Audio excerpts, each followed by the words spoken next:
What's up, everybody? Welcome to the History Things podcast. Pat McGuire here, joined by Matt Borders, as always. Real special treat today. We are getting into an absolutely mega controversial topic, right, Matt? You know how we love controversies here, right? You know, especially being Civil War historians. But we're not going to do that. We're actually going to get into a controversial subject that's actually kind of fun. There is some darkness to it. There is some really sort of controversial moments of this story here, but we're going to talk about one of my favorite topics today, Matt. Oh, we must be talking about pirates. We're talking about pirates. After 4.5 years on this show, we're finally talking pirates. And today we're going to be talking to author Kevin Duffus, author of The Last Days of Blackbeard, the Pirate, which is sort of a book and a story recently that's been changing my life, you could say, but definitely changing my perspective on one of the most notable people in history, both pop culture and on the legitimate record. And the legitimate record is what we're going to kind of talk about today. So joining us from a very unique place on location to this story is author Kevin Duffus. Kevin, how are you? Welcome to the History Things podcast. I'm doing quite well, and it's a great honor to be with the two of you today. Well, thank you, sir. Thanks for joining us. So before we get started, tell our listeners a little bit about who you are and where you're broadcasting from today. Well, I'll take the second part of your question first. I am sitting on property that in 1718 was owned by Governor Charles Eden, who was the governor of the colony of North Carolina.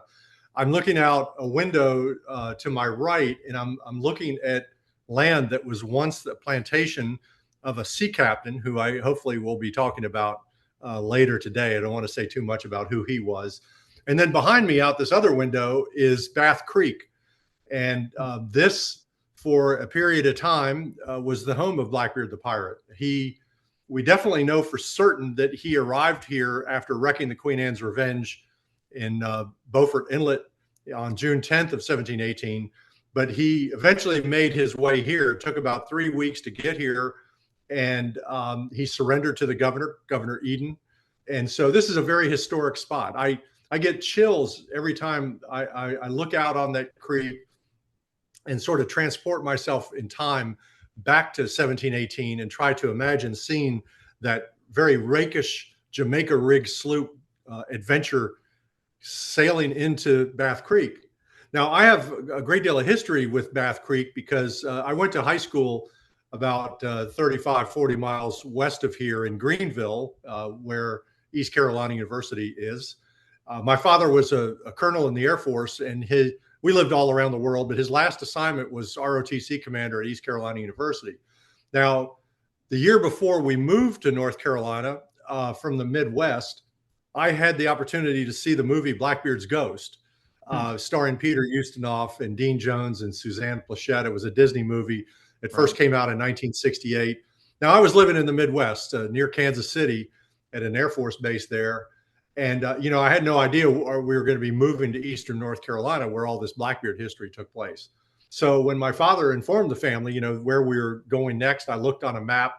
I was just beginning high school. I was a sophomore. And I realized after seeing this movie that, I was just a half a day's drive from the Outer Banks and Ocracoke Island. And so when I was between my junior and senior years, I asked my dad if I could borrow the family car so I could drive out to Ocracoke because I wanted to visit the place where Blackbeard, according to the movie, Blackbeard's Ghost, Blackbeard had built this massive hotel on a 100-foot high cliff overlooking the bay where he was killed, but also where he would pirate many of his victims. And well, my dad, being a colonel in the Air Force and pretty strict, he said no. He said no. No, he said no. He said no to the car.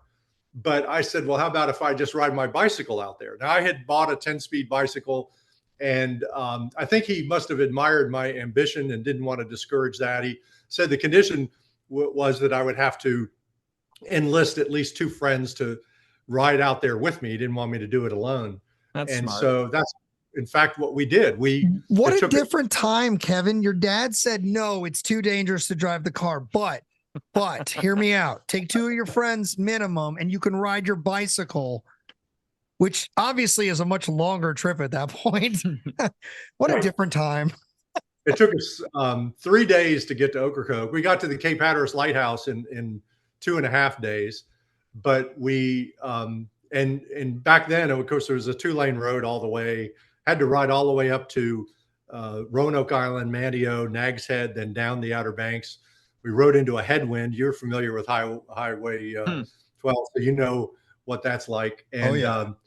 We got into Ocracoke at about I don't know, 6 in the afternoon or evening, and there's a little community store in the center of the village there. And I rode up to the porch, and there were 3 elderly gentlemen sitting in rocking chairs, and they were having a wonderful conversation. And I apologized for interrupting them, but I said, we just arrived, on bicycles after 3 days, and we want to see where Blackbeard built his hotel on that 100-foot high cliff overlooking the bay.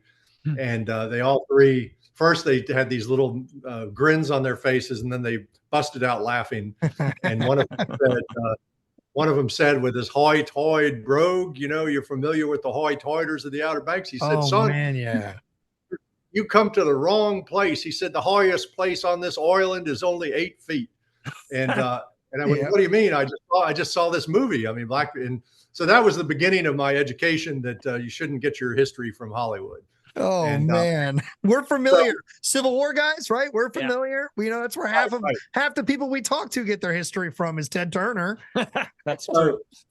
So that was well over 50 years ago, and for more than 50 years, I've been following in Blackbeard's wake. I owned a sailboat that I kept here in Bath for about 10 years, and I sailed in and out of Bath Creek, sailed out to Ocracoke Island from here in the day and night and storms and all sorts of weather. And then, of course, I've also my sailing expertise allowed me to charter a boat down in the Windward Islands, and I eventually sailed to Beckway Island, where he de-rigged the French ship La Concorde and turned it into Queen Anne's Revenge. I anchored in that very bay, and so I've kind of been not only sailing in the wake of Blackbeard, but I've also walked in his footsteps. There are places where you can go where you can be very confident that he actually set foot here, and that's certainly true here in Bath. And then, of course, the third part of my journey, my odyssey in searching for the authentic Blackbeard, is in research. And my research took me to England, to the British Archives. I've been to courthouses in Eastern North Carolina and everywhere in between. But briefly, the advantage all of this has given me is that I've actually been there. I have visited the places where this history took place. I was going to ask you two guys, can you imagine someone writing a book about the battle at Gettysburg without ever visiting Gettysburg? And unfortunately, it's happened. I was going to say, I'm pretty sure that one has actually happened. Yeah. I didn't mean to point at Matt. I was going to say. Matt's been there. But no, that has definitely happened. So I'm glad to see that you're a historian who wants to be on the landscape before you actually write about it. The point you're making, Kevin, is you can absolutely tell in those books that the person they just do not understand. They've never put the physical turf water under their feet. Like they've never been to where it happened. We spoke earlier on the phone about things having a soul, music, writing, and that's part of that soul, is that authenticity. I've been there. I've walked the same ground. I've sailed the same waters. So I appreciate that part of your approach to this immensely, because you can speak from firsthand experience, not just I was at this house or I was at this graveyard, but you're like, I've sailed into this really crappy storm, or I've tried to navigate these shoals, which are everywhere in the Outer Banks, or dropped anchor in said bay. That was very interesting to hear. So it brings the soul to life. And a great example of that is that there's a very popular book. I won't name the book and I won't name the author, but on Blackbeard, but Blackbeard and pirates, primarily who congregated around Nassau. Netflix has made a series out of it. It's very widely followed. So the author of that book wrote that when Blackbeard arrived in Bath, he was describing the terrain of Bath, and he said that the ground is so low around Bath that you can hardly tell where the water ends and the land begins. Well, I'm sitting on the edge of Bath Creek right now, out that window, on a bluff that's like 18 feet above the water. So this guy never came here, had no idea what he was just making this stuff up. And so that's a very, very small example of the whole story about Blackbeard. So many historians have just made stuff up out of thin air simply to get, type, words on a page. So let's get into it then. So let's get into the story we know. For 300 years, the pirate really named Edward Teach from Bristol, Horningle. Let's get into that story. And then as you go through that story, Kevin, just deconstruct it, demolish it at your discretion, good sir. And take us along through your journey of the research as well, not just the research as you'll present it, but just sort of how you came across it. Because I know a lot of this started with a sibling or potentially of Blackbeard. I guess, was it his sister that the book begins with? So like, take us through the story. Start with who Blackbeard is, and then just sort of how you navigated to separate the myth from the likely reality, I guess, because we still kind of don't know a lot of things, right? Well, we don't know the most important thing of all, that is who he was, right? His name. I mean, think about that. He is, if you wanted to consider all of the famous figures of early colonial American history, his name certainly would be in the top 10. Yeah. And yes, and probably no pirate in history has had more written about him, had more movies made about him than Blackbeard the pirate. But still to this day, I can't say for certain who he really was. Now, I'm pretty confident of my theory, which we can get into. Oh, we're going. Let's start at the beginning. Okay. The beginning is his birth. If you go on your laptops and Google significant births or notable births in England in 1680, there's going to be a list of about 10 or 15 names, and one of those names is Blackbeard. So, and this is on Wikipedia. Wikipedia says Blackbeard was born in 1680. Now, the fact is, I doubt that he was born with a beard, right? I mean, so he wasn't named Blackbeard when he came out of the womb, So how could they say Blackbeard? That's very funny. I was born with a beard. It's possible. I'm just kidding. And so, that's one of the crazy things about this. So I decided, okay, what is the origin of this idea that Blackbeard was born in 1680? Now, you both probably seen images of Blackbeard, right? Sure. There's one where he's standing with a cutlass in his hand, and he's got the brace of pistols hanging on him, and it's a very popular picture. Well, a number of the modern authors who are still alive to this day who've written about Blackbeard, there are two in particular, one from Scotland and one from New England, have both said Blackbeard was born in 1680. And if you read their books, they don't give you any explanation as to how they came up with that date, except if you go to the footnotes of the book, they cite an author, which is going to get you two guys excited, but don't get too excited. His name was Robert E. Lee. But he wasn't the Confederate general. He was the dean of the School of Law at Wake Forest University. And in 1974, I guess his parents had a sense of humor, But I had a friend go to Wake Forest, actually. Well, in 1974, Dean Robert E. Lee published a book titled Blackbeard, a reappraisal of his life and times. And in that book, he says that Blackbeard was born in 1680. Okay. People go, well, he's the dean of the School of Law. We got to believe him, right? I mean, that's right. So fortunately, that statement had a footnote. So, I went, or end note, and I went back to the back of the book and to see how Professor Lee came up with this notion that Blackbeard was 38 years old when he was killed at Ocracoke. And in the footnote, he says, my choice of 1680 for his birth date is based on pictures of him made in books from the 1700s, and also sort of an analysis of his general activities or whatever. Well, here's the thing. He said that the picture of Blackbeard that we've all seen looked like Blackbeard was about 38 to 40 years old. Okay. Well, here's what he doesn't tell people, and no one else realized. All of those images made of Blackbeard the pirate and all of the other pirates, including Mary Read and Anne Bonny, and were all made by artists who never laid eyes on the pirates themselves. Oh, that doesn't surprise me. So Blackbeard, so the artist who drew that image of Blackbeard was lived in Oxford, England, and I can say pretty confidently, Blackbeard did not travel to Oxford, England, to sit for his portrait. You know, and so all of those images are fiction. They're imaginary, and so how can you? Now we have this fact that Blackbeard was born in 1680 based on a fictional image.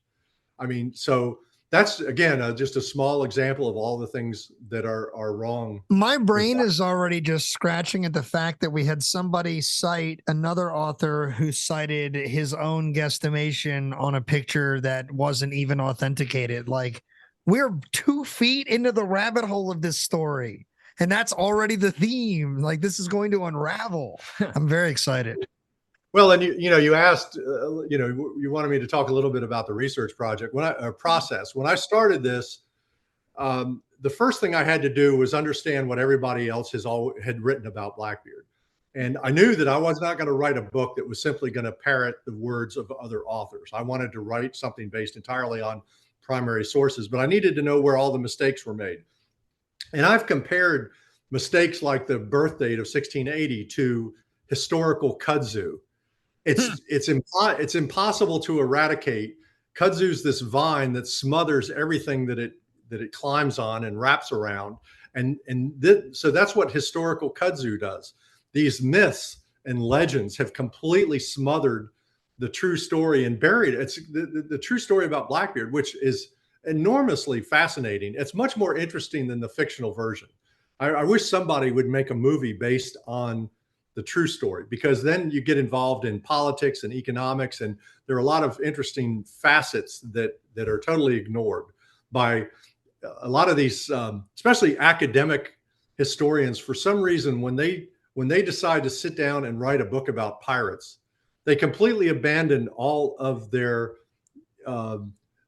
academic rules and strictures. They just throw all the caution to the wind, and they just start writing anything that they feel like about pirates.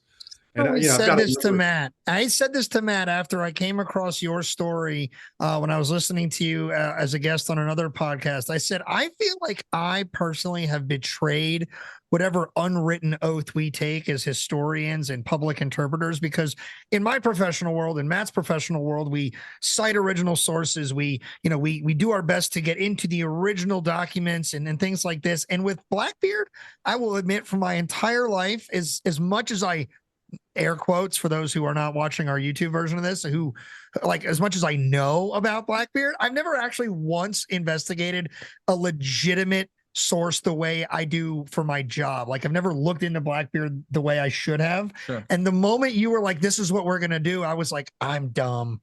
Like, why have I never done this? And it's funny. It seems so simple, but there are so many things in life that we overcomplicate, and we never come back to this simple, like, well, what does the records tell us? And when you said it smacked me in the face.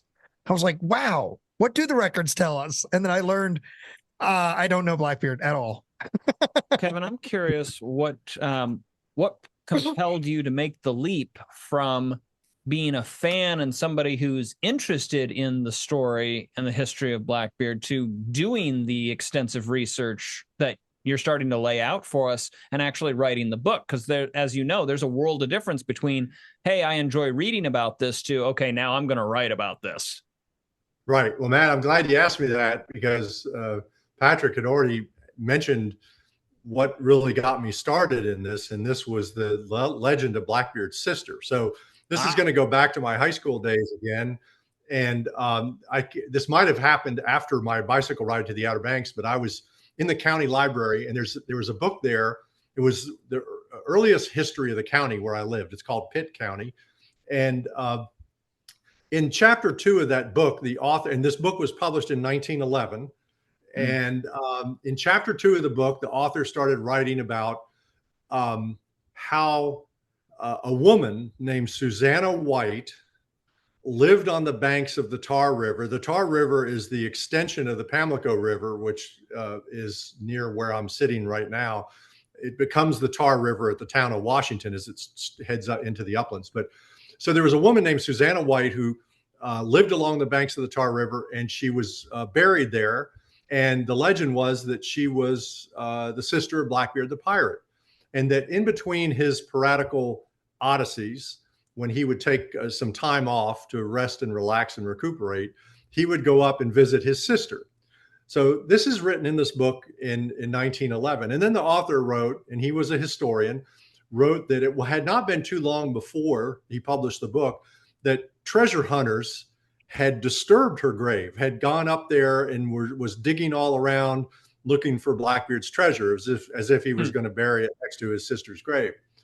So now I'm at this point, I'm 17, 18 years old, and I decide that if her headstone was still there in 1911, maybe it was still there in 1970, 71, 72.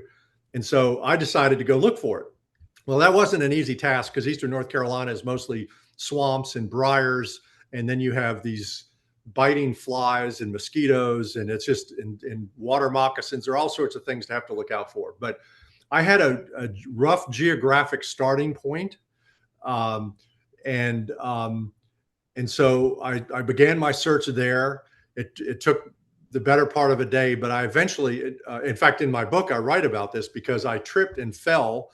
And I went back to look to see what caused me to trip. And I had stepped in a hole, and I wasn't sure, it was a kind of large hole, and I got a flashlight and made the hole big enough to be able to stick my head in. And there was a floor down in through this hole, looked like the foundation of an old colonial home. There was a corner of brick. And so I was able to get my head down in the hole, and there laying staring at me was a skull and a skeleton. And I realized that I had stuck my head in somebody's grave. But the most important thing that I discovered was that I was in a cemetery. And sure enough, not far from that spot was the old sandstone headstone of Susanna White. I was standing there. I was just almost shaking with disbelief that I had found the grave of Blackbeard's sister. But then I started reading the inscription on the headstone, and it indicated that she was born 37 years after Blackbeard was killed at Ocracoke. Now, this was Susanna White. This was the Susanna White that was in this history book. And then all of a sudden, this realization struck me that this couldn't possibly have been Blackbeard's sister. Something fishy going on here.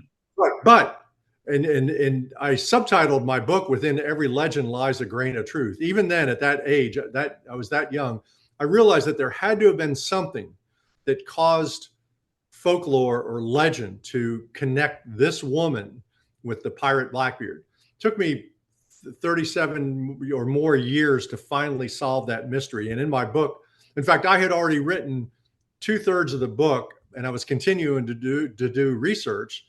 And it was not until I was close to finishing the book that I finally found the evidence, the proof that confirmed the identity of Susanna White as being the granddaughter of one of Blackbeard's shipmates, whose name was Edward Salter. Now, later on, I'd like to come back to Edward Salter because he was a very important figure. In fact, the reason why he became very important to me initially was that if you read all of the traditional histories about Blackbeard, which all begin with the book that was published in 1724 titled General History of Pirates by this mysterious man named Captain Charles Johnson, who's since been proven to be a Jacobite publisher in London named Nathaniel Mist. But anyway, he, according to him and his book and every other author who's ever, parroted his information, Edward Salter was hanged in Williamsburg as one of Blackbeard's pirates. But here I found Edward Salter's granddaughter. How was it possible that he could have a granddaughter if he was hanged, in Williamsburg before he had even started a family? And so I began to research the Edward Salter story and discovered, sure enough, Edward Salter was not hanged in Williamsburg, and nor were the majority of Blackbeard's crew members, who we've always been told had been hanged there. So that was just another one of the aspects of my research that began to unfold or cause the house of cards built by all of these other authors and scholars and academics that was all based on false information. So did I hear you correctly say that we can take almost everything we know about Blackbeard the pirate, traditionally, popularly, and trace it all back to a single book from 1724? Yes. Yes, general history of pirates was the wellspring of all most popular culture knowledge about Blackbeard the pirate. Wow. And there's this one Scottish author who wrote a biography of Blackbeard, called it a contemporary source. He said, and he called it a primary source of information. It was not a primary source. It was a book published in London 6 years after Blackbeard was killed. And the author derived a lot of his information about pirates of the golden age of piracy from London newspapers and also prison convict testimony. You know, these, and they make up all sorts of stories, but there was very little valid information. Nevertheless, people have considered it almost the Bible of pirate history. There's even a chapter in general history of pirate. The entire chapter is devoted to a pirate who never actually existed. But nevertheless, because it dates back to 1724, everybody thinks that it must be the most reliable source. Right. Which what was the name of the pirate that didn't exist? His last name was Mission, and there's a very significant passage in that chapter, because this book was really a political book. In fact, I mentioned that Nathaniel Mist, the real author, not Charles Johnson, but Nathaniel Mist, was a well-known Jacobite publisher who was publishing numerous tracts and documents and things to try to subvert the Whig government and their German-speaking, German-born King of England, George the First. Right. George the First couldn't speak a word of English. Right. And exactly. we'll get back. We should come back to that, because the whole Jacobite cause was one of the sparks that ignited the golden age of piracy. And you don't need to know more about Blackbeard than the fact that he named his flagship Queen Anne's Revenge, which was clearly a Jacobite name. He also, and until I revealed this information on the anniversary, the very anniversary of his 300th anniversary of his sinking of the Queen Anne's Revenge at Beaufort Inlet, at a museum down near where the shipwreck at the Maritime Museum of North Carolina. No one had even realized this, but Blackbeard wrecked the Queen Anne's Revenge on June 10th of 1718. Well, June 10th was the birthday of James III, who was the inspiration of the failed 1715 Jacobite uprising. Ooh, and so that was, I tell people, that would be like someone wrecking their car on the birthday of Elon, or not their car, their Tesla. You know, it'd be like someone wrecking a Tesla on the birthday of Elon Musk. You know, it sends a message. Blackbeard was sending a message. Thank you for also clarifying that. Thank you for clarifying that Teslas are also not cars. They are computer machines with wheels, and they freak me out because you can program them to do so many things. They're not cars. They just happen to drive. Okay. Thank you. Anyway, there was a little pointless rant on Teslas. You're talking about. No, I'm glad you said that. So you said all these things we thought we knew about Blackbeard. And you began the program by calling him Edward Teach, and that is the most common way that people describe Blackbeard's real name. But no one, until I researched this and proved this, is that the word Teach would not have been pronounced Teach in 1718. It would have been pronounced Tetch. 1718 was on the tail end of the Great Vowel Shift from Middle English to Modern English. And the letters EA did not produce a long vowel sound in 1718. So this began as a hunch on my part that then led me to two specialists in Great Vowel Shift history. And they both confirmed that I was right. In fact, one of them said to me, he said, you know, in 1718, there was a word Featch, but it was pronounced fetch, and Teach would have been pronounced tetch. Now, in the majority of the documents that were handwritten in Blackbeard's time describing him, they used the name Thatch. So his name was Edward Thatch in most of the records, T-H-A-T-C-H. Well, T-H-A-C-T-H also was pronounced Tetch. The digraph TH did not, was like the letters in the river named Thames. T-H-A-M-E-S is pronounced Thames, and T-H-E-T-C or T-H-A-T-C-H also would have been pronounced as Tetch. So Right. both Teach and Thatch were both pronounced the same way as Tetch. The other pronunciation that has escaped people is that Beard, Black Beard, B-E-A-R-D, in 1718 would have been pronounced as Baird, B-A-I-R-D, Black Baird. And of course, Okay. Baird is a very, very well-known Scottish name. Sure. And so if you happened to see him on the street and yelled, "Hey, Edward Teach," he wouldn't have turned around. What if you said, "Hey, you dirty mofo"? He'd have turned around then. I don't think he would have appreciated that. No, probably not. No. So there are a lot of little things like that in the Blackbeard story that I had to change. Another one, again, I've already mentioned this, is that and we really can get into the identities of the men who surrounded Blackbeard. So one of the ways I approached seeking the true identity of Blackbeard was to research the men who were surrounding him at that time. I already mentioned that Edward Salter, who arrived at Bath with Blackbeard in the summer of 1718, around July 1st, supposedly was hanged. He wasn't hanged. The fact is that the majority of those men who came here with him during his last 6 months of his life were the sons of plantation owners surrounding the waters here in Bath. One of them was the son of, his name was John Martin. John Martin was the son of the founder of the town of Bath, Joel Martin. It was a very prominent family. John Martin, according to Charles Johnson and all these other authors, John Martin was hanged in Williamsburg. Well, John Martin was back here in Bath a few months later after his so-called hanging. There were a number of men who were not hanged. And I've eventually discovered the reason, what made the difference between those pirates who were with Blackbeard who were hanged. There were only 6 that were hanged instead of 13, according to the traditional story. And those 6 were not hanged because they were pirates. They were hanged because they were traitors to the British crown.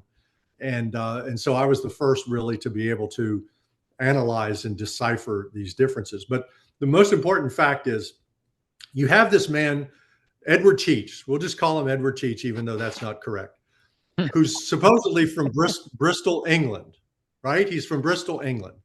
And somehow he is able to convince a couple of dozen men from this area, from Bath and the Pamlico River of North Carolina, to follow him, and that doesn't make sense to me whatsoever. The example I use is if you were to take I live in the mountains of Western North Carolina and Appalachia, but if you took a man from the mountains of North Carolina and took him to lunch with a lobster fisherman from Maine, there probably wouldn't be any conversation whatsoever. They would just sit there and, people, they get along best with the people that they live with Right. within their own community. Right. And so it's hard to imagine that some guy from Bristol, England was able to convince these guys from Bath to pal around with him, which, my ultimate conclusion is, of course, the man who was Blackbeard was at one time a resident of Bath as well. In fact, I believe they actually set out from here, most likely in 1716, to begin what ended up as a piratical odyssey, but I don't think they ever intended to be pirates in the first place. Really? 1716, well, I've got to go back a little bit in time and describe what this area, this place was like. I mean, in the early 1700s, this was the frontier of America. Not too many miles west of where I'm sitting right now was Indian territory. And there were numerous conflicts between the Tuscarora, who were an Iroquois nation, and the English settlers who were beginning to sort of encroach on their property. There was a war in 1711 called the Tuscarora War. And the Tuscarora Indians were trying to figure out how are they going to discourage all of these English settlers who were moving in on them. And they decided to commit what we would consider today just violent terrorist attacks. They, in the middle of the night, they attacked all of these English homes, plantations along the river, and committed the most brutal atrocities you can imagine. I mean, they, hacked women and children to death. They stuck babies on pike staffs. It was really brutal and gruesome. But they wanted to discourage the English. They wanted the English to just leave because this was something they just didn't want to have to deal with. So that was bad. And then there was a severe drought and famine. And then there was an outbreak of yellow fever. And all of this led up to 1715. In 1715, the Lords Proprietors owned North and South Carolina, just like they owned other colonies in colonial America at that time. And the Lords Proprietors, so the king had nothing to do with North and South Carolina at the time. The Lords Proprietors were essentially real estate developers. Right. They provided no military support in the colonists' war with the Tuscarora Indians. The other thing that occurred, the economy of North Carolina became so poor by 1715 that the General Assembly petitioned the Lords Proprietors, asking them if the property owners could begin paying their taxes with paper bills of credit rather than hard currency. And the Lords Proprietors were, because the South Carolinians, and especially at Charleston, they were paying their taxes with paper bills of credit. In North Carolina, the Lords Proprietors said, no, from now on, we want you to pay your taxes with sterling, pound sterling. This is in 1715. Okay, well, nobody had pound sterling here.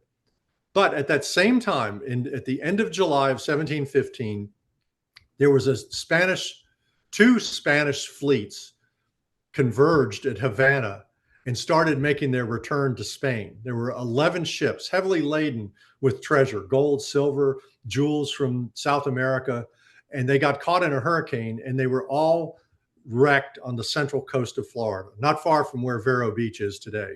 Is this the backdrop of the Stars show, Black Sails and the Urca de Lima and like that old shipwreck? Exactly. Okay. And so it did not take long for rumors and word to spread up through all of the colonies of America that the beaches of Central Florida were littered with gold and silver. And almost immediately, mariners from Rhode Island, Massachusetts, from the Chesapeake Bay region, from South Carolina, all headed to the coast of Florida to try to collect, as salvagers. They were going to collect gold and silver. What does Spain have to say of that, Kevin? Because isn't that still a Spanish territory at the time? Oh yeah, but they could say anything they wanted. They could say, no, that's ours, but they really had no way. There's nobody there to stop them. Matt, remember, we're talking about the British Empire. Wherever the British are, it's their empire. Good so point. if they get there to get the gold, it's not a Spanish colony anymore. That's how England works. At that time, at least. This all coincided with the Lords Proprietors demanding that North Carolinians pay their taxes with pound sterling. And so it doesn't take much of an imagination to conclude that these young men from Bath, who come back 2 years later with this guy Blackbeard,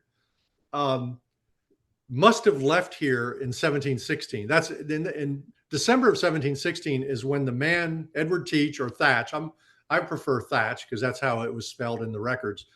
That's the first time he appears in any record, December of 1716. Okay, so that's barely a year after the Spanish treasure fleet. So I think these guys left here from Bath intending to be salvagers, but they came back 2 years later as pirates. So Kevin, so we started this conversation with approaching the fact of the ambiguity of his birthday, right? So traditionally the first year that pops up in the story of Blackbeard's life is 1680.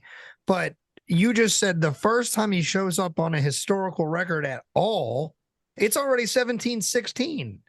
Correct. December of 1716. So we're like Exactly almost at right. the end. We're almost like 2 years from the end of the story. Not the story. We can't say that, but the end of his physical life. 23 months. 23 months. He was only in the official records. He was a pirate for 23 months. He was actually he was Blackbeard for only 13 months. The first time the name, the alias, or I prefer to call it nom de guerre, which is a French war name. You know, the French, you know that they would, if they were going to go into battle, I mean, they would change their name. So if things didn't go well, nothing would come back on their families. They would disguise their identity. Well, why wouldn't a man who had become a pirate, why wouldn't he do the same thing?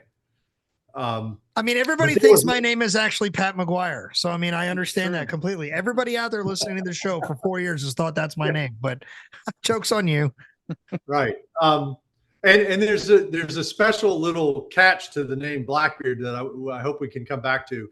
But the fact is that the very first time the name Blackbeard appears in any document whatsoever is in October of 1717. So that's 13 months before he's killed at Ocracoke. So in my mind, he was only Blackbeard for 13 months. He was only a pirate for 23 months. If you go by official documents. If you go by published histories, then, I don't even want to bother talking to you because, that's not based on anything.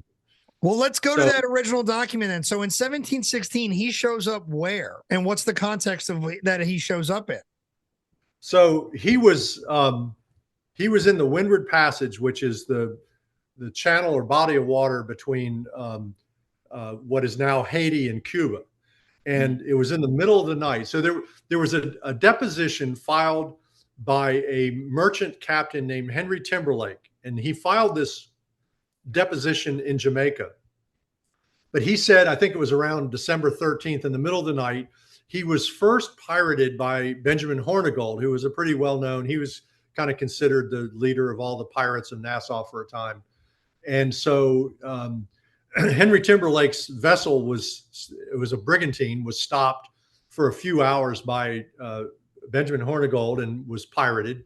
And then Hornigold sailed off. And then another pirate sloop came sailing in, and it was commanded by Edward Thatch. There were about 70 men aboard.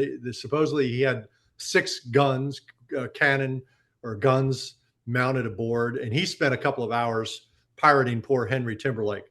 By the way, most people don't understand, especially those who've been searching for Blackbeard's treasure. They don't understand what pirates usually stole, but most of the time they were hogs and casks of water. And in the case of Henry Timberlake, they stole a number of casks of green peas.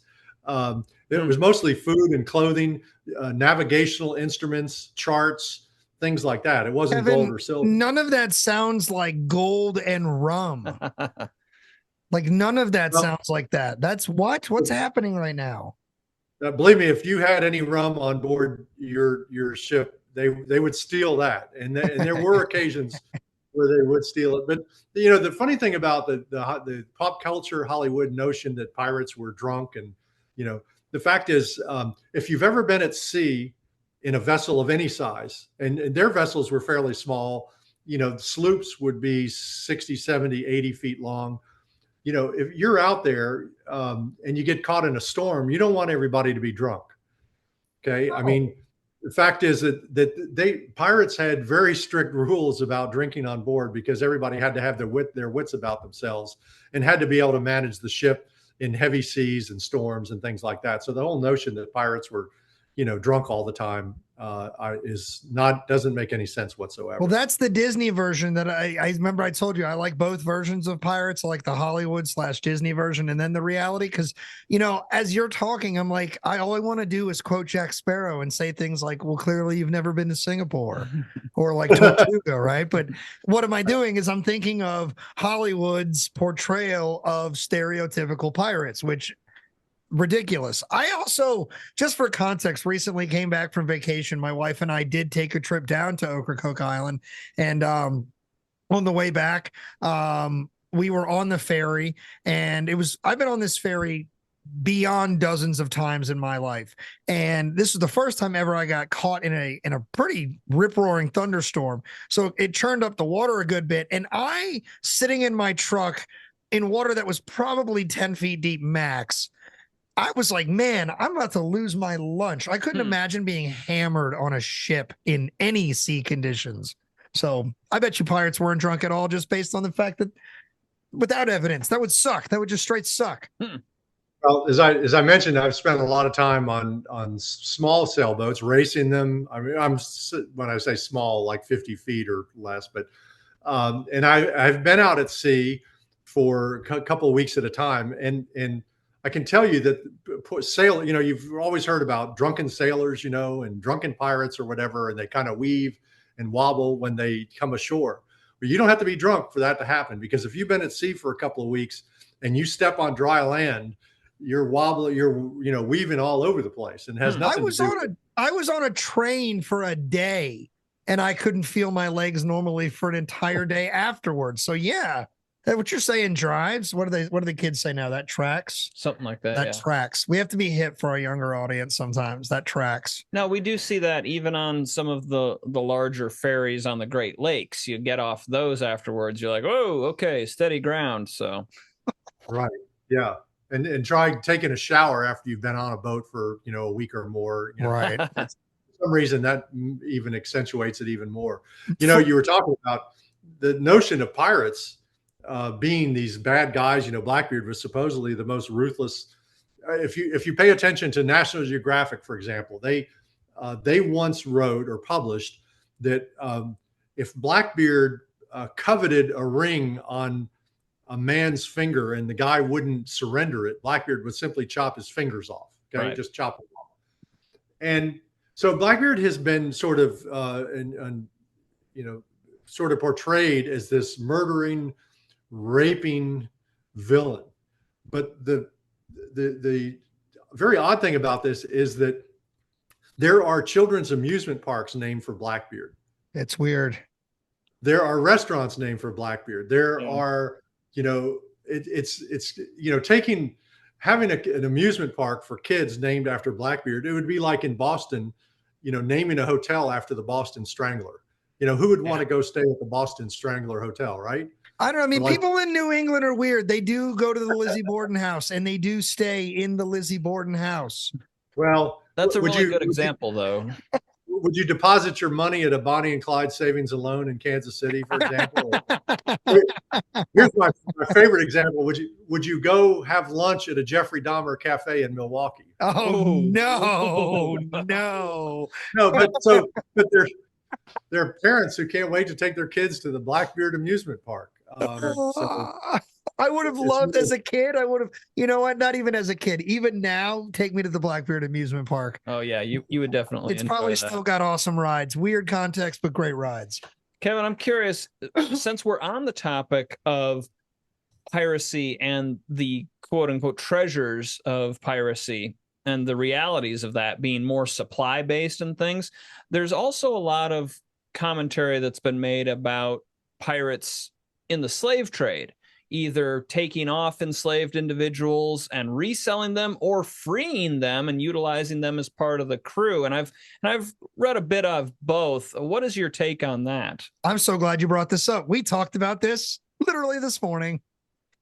Right. Well, there's, on the 4th edition of my book, there's an entire chapter that I added titled Blackbeard's Black Pirates. And the reason is that when Blackbeard wrecked the Queen Anne's Revenge in Beaufort Inlet, he basically disbanded his pirate company of about 400 men.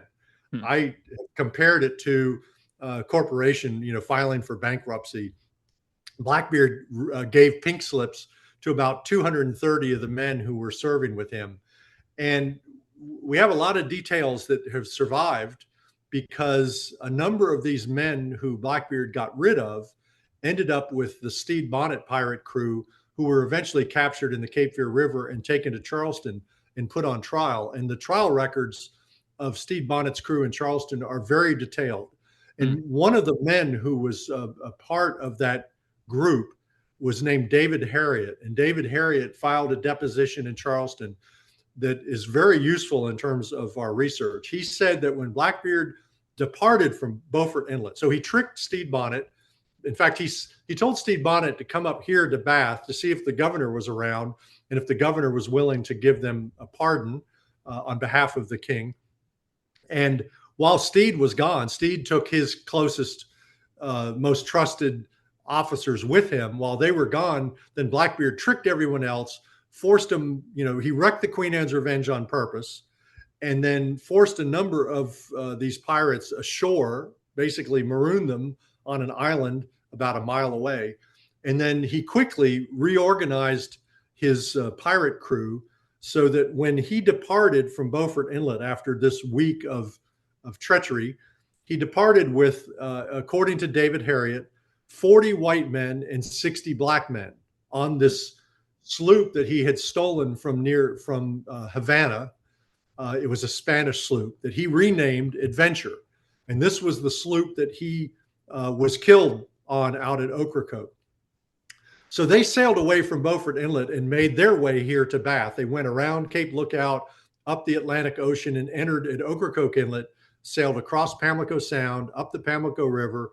And by the way, Bath was very hard to find in 1718. We didn't have buoys and flashing markers.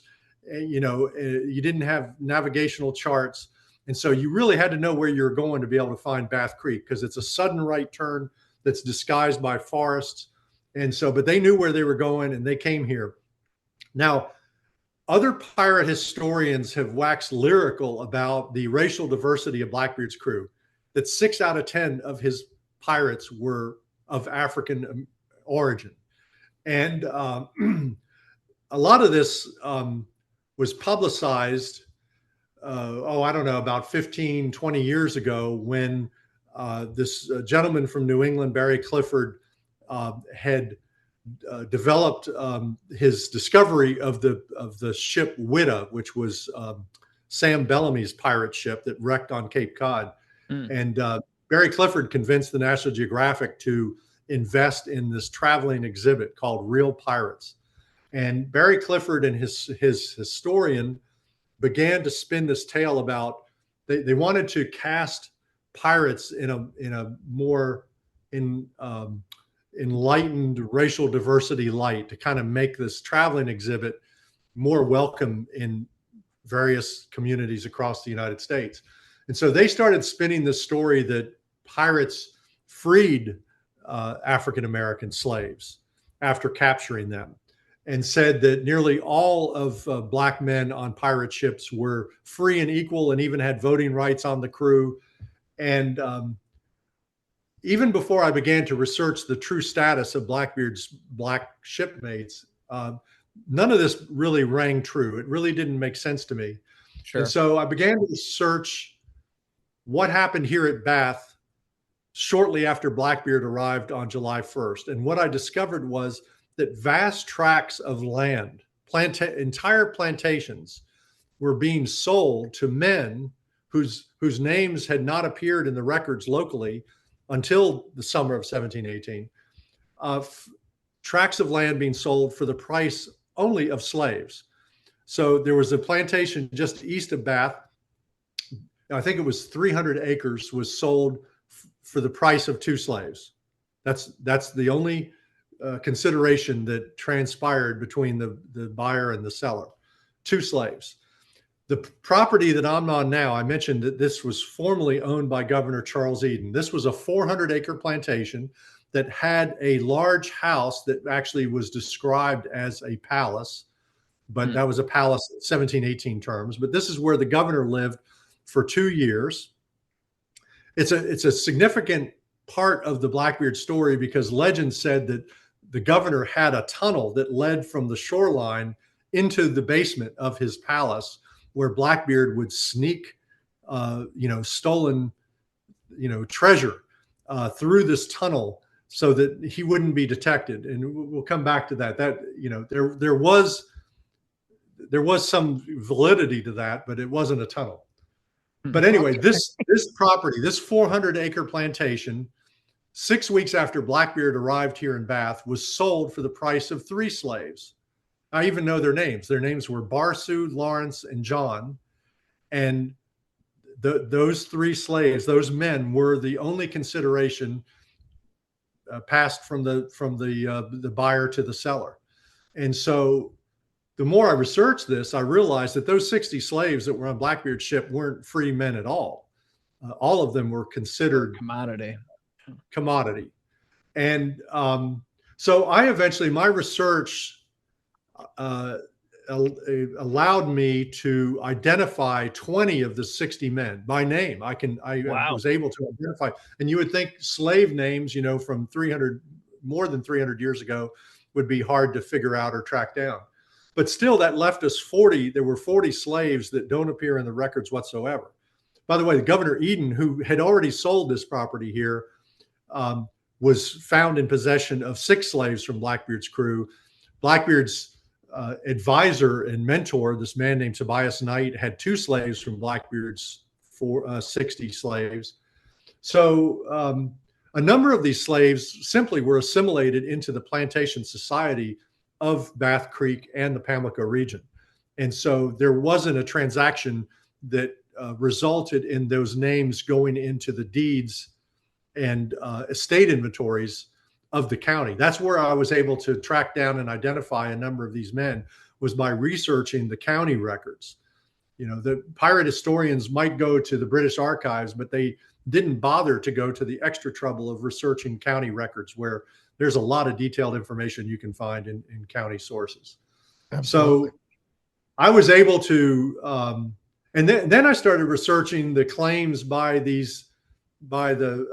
Barry Clifford and his historian, who wrote a book. He wrote a magazine article titled "Black Men Under the Black Flag."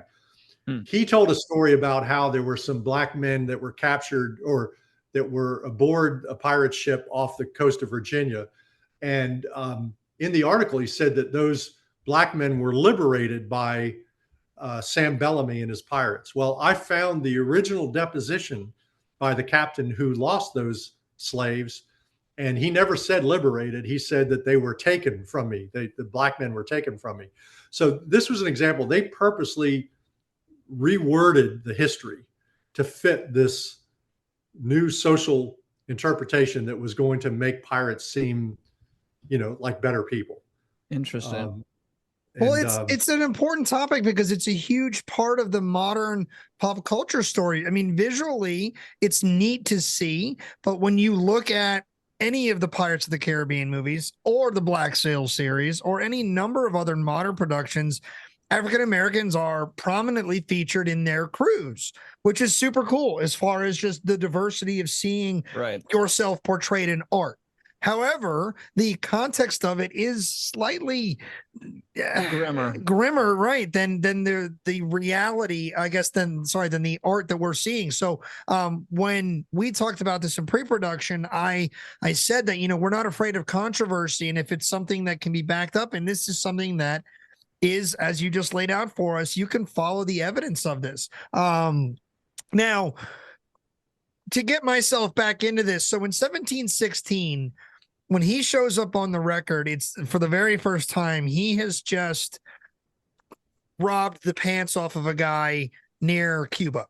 And he's got a crew that you said was made up of, I guess they're the prominent or largely made up of prominent sons of plantation owners, prominent people of Bathtown, North Carolina. What's sticking out to me is, like, if you're the son of a prominent person, that means by default you're a prominent person, especially the same thing. In 1718, or in the early 18th century. We'll just keep it general like that. Why would you become? Is it just so, like, when we say, forget the Spanish shipwreck and like the reality of why they left, but just starting to question the general narrative is like, why would they do this? Like, if you had a life of cushy privilege and wealth, why would you risk all that to get on a pirate ship, live an incredibly hard life to attain wealth that you already have? Like, this is another one of the examples of the story that's just, it's kind of, it's making me reconsider the general history of Blackbeard that I know. But so we're talking 1916. I'm sorry. That's a date we talk about a lot. 1716. And he's already the captain of a ship. So we don't have anything about his backstory, right? Because what's the traditional history, Kevin, is that he sailed under the tutelage of Benjamin Hornigold. He was practically his apprentice, right? That's, he learned all the piracy from Benjamin Hornigold. Well, the backstory comes from Charles Johnson or Nathaniel Mist's 1724 General History of Pirates. And he said that Blackbeard had served as a privateer during Queen Anne's War and was never raised to any command until one day Benjamin Hornigold decided, boom, you're going to be the captain of your own ship in my flotilla. And that's not how people became captains of ships. He, for someone like the man who became Blackbeard to be able to command a ship of 70 men, he had to have had a lot of experience aboard ship as a leader too. You don't, the common explanation or interpretation of Blackbeard's early years was that he was just a common crew member who one day was just picked out to be the captain. And it doesn't happen that way. You've got a captain has got to be knowledgeable about, first of all, how a ship is managed and sailed and then navigated. You've got to be able to, use celestial navigation to be able to navigate and to be able to read charts and to write and read documents as well. You had to be educated. You simply didn't get pulled out of the common ranks of sailors. And so, that none of that made sense. And there's no primary source that supports this idea that Blackbeard ever served as a privateer in Queen Anne's War. As I said, the man does not appear in a record or document until December of 1716.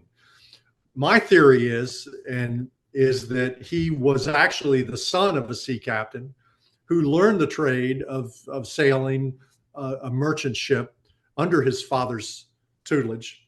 And so he was already knowledgeable and well equipped when it came time to command a ship.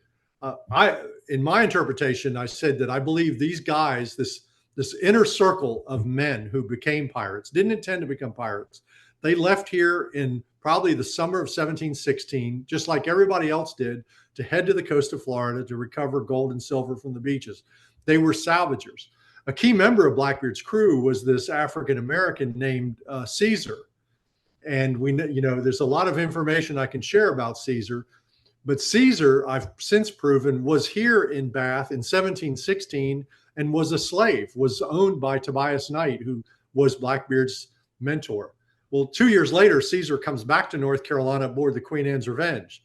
I've asked this question of other historians. How do you suppose a slave from Bath comes sailing into North Carolina, in 1718, in the company of Blackbeard the pirate, if somehow he hadn't left with them in the first place? So right. I believe Governor, my theory is Governor Eden and Tobias Knight formed this company of salvagers. They probably provided them with a sloop, which Edward Thatch commanded, and they set sail to Florida. Now, an interesting theory or concept is that you not only have this Spanish treasure fleet, which is enticing them to steal from Spain and to recover gold and silver. And by the way, that was such a common thing here in North Carolina. There were, in the early years, there were shipwrecks all along the coast, and there were people who lived on the Outer Banks who were wreckers. Mm-hmm. They didn't necessarily intentionally cause ships to wreck, but if a ship wrecked in front of them, they would salvage it to their own benefit. In fact, a number of years ago, I had the great honor to be able to interview the last living lighthouse keeper in North Carolina. His name was Vernon Gaskell. He was living in this little village, fishing village at the south end of Roanoke Island called Wanchese.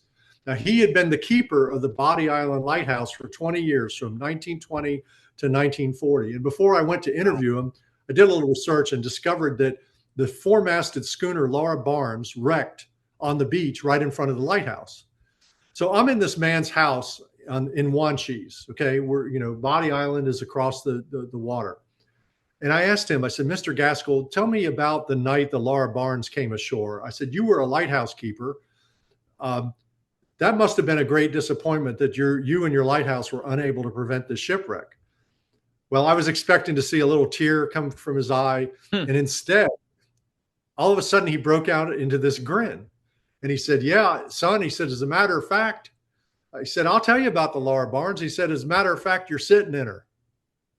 I said, yeah, he built his house out of her. he said, I built my house out of the Laura Barnes. I said, so you weren't disappointed that the ship wrecked in front of your lighthouse? He goes, oh no. He said, it was like having a lumber yard, it's like, having a Lowe's store just deposited right in front of your, your property. Funny. Everybody on the islands there has been like that historically for quite some time. Last season on our show, we did the 1837 shipwreck of the steamship Home, and the citizens of Ocracoke were out on the beach instantly. They were like, yeah, sure, survivors, but look at all this stuff coming ashore right now. Right.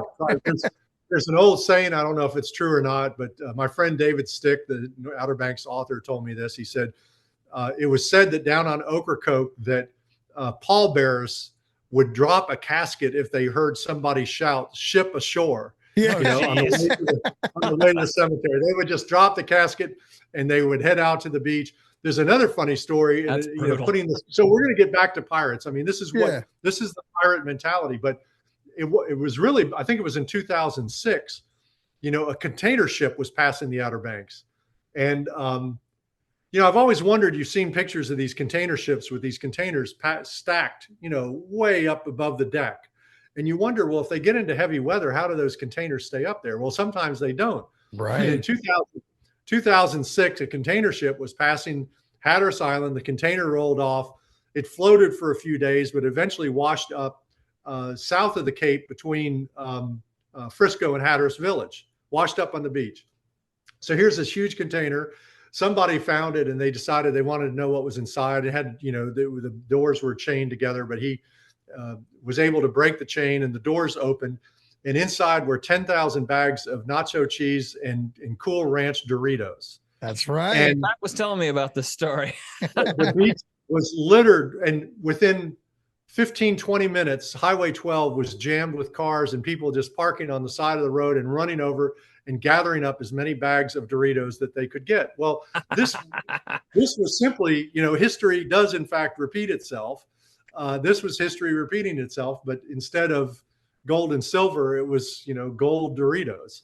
I love that this story. My family knows a few people on the island down there who are sitting on bags of Doritos they grabbed that day. But I also love that the graveyard of the Atlantic Museum had, like, currently under renovation at the time this episode comes out, but previously, before they closed for renovation, they had one of these bags on display for interpretation. You have one? In my office, I have a bag of Doritos. In fact, I tell when I give lectures, I said I've actually brought real salvage from a shipwreck on the Outer Banks, and then I hold up the bag of Doritos. That's so awesome. That's awesome. Don't accidentally get them in as a snack, though. Right. Well, I wouldn't dare open it. Right. But as a historian, I know you guys know this.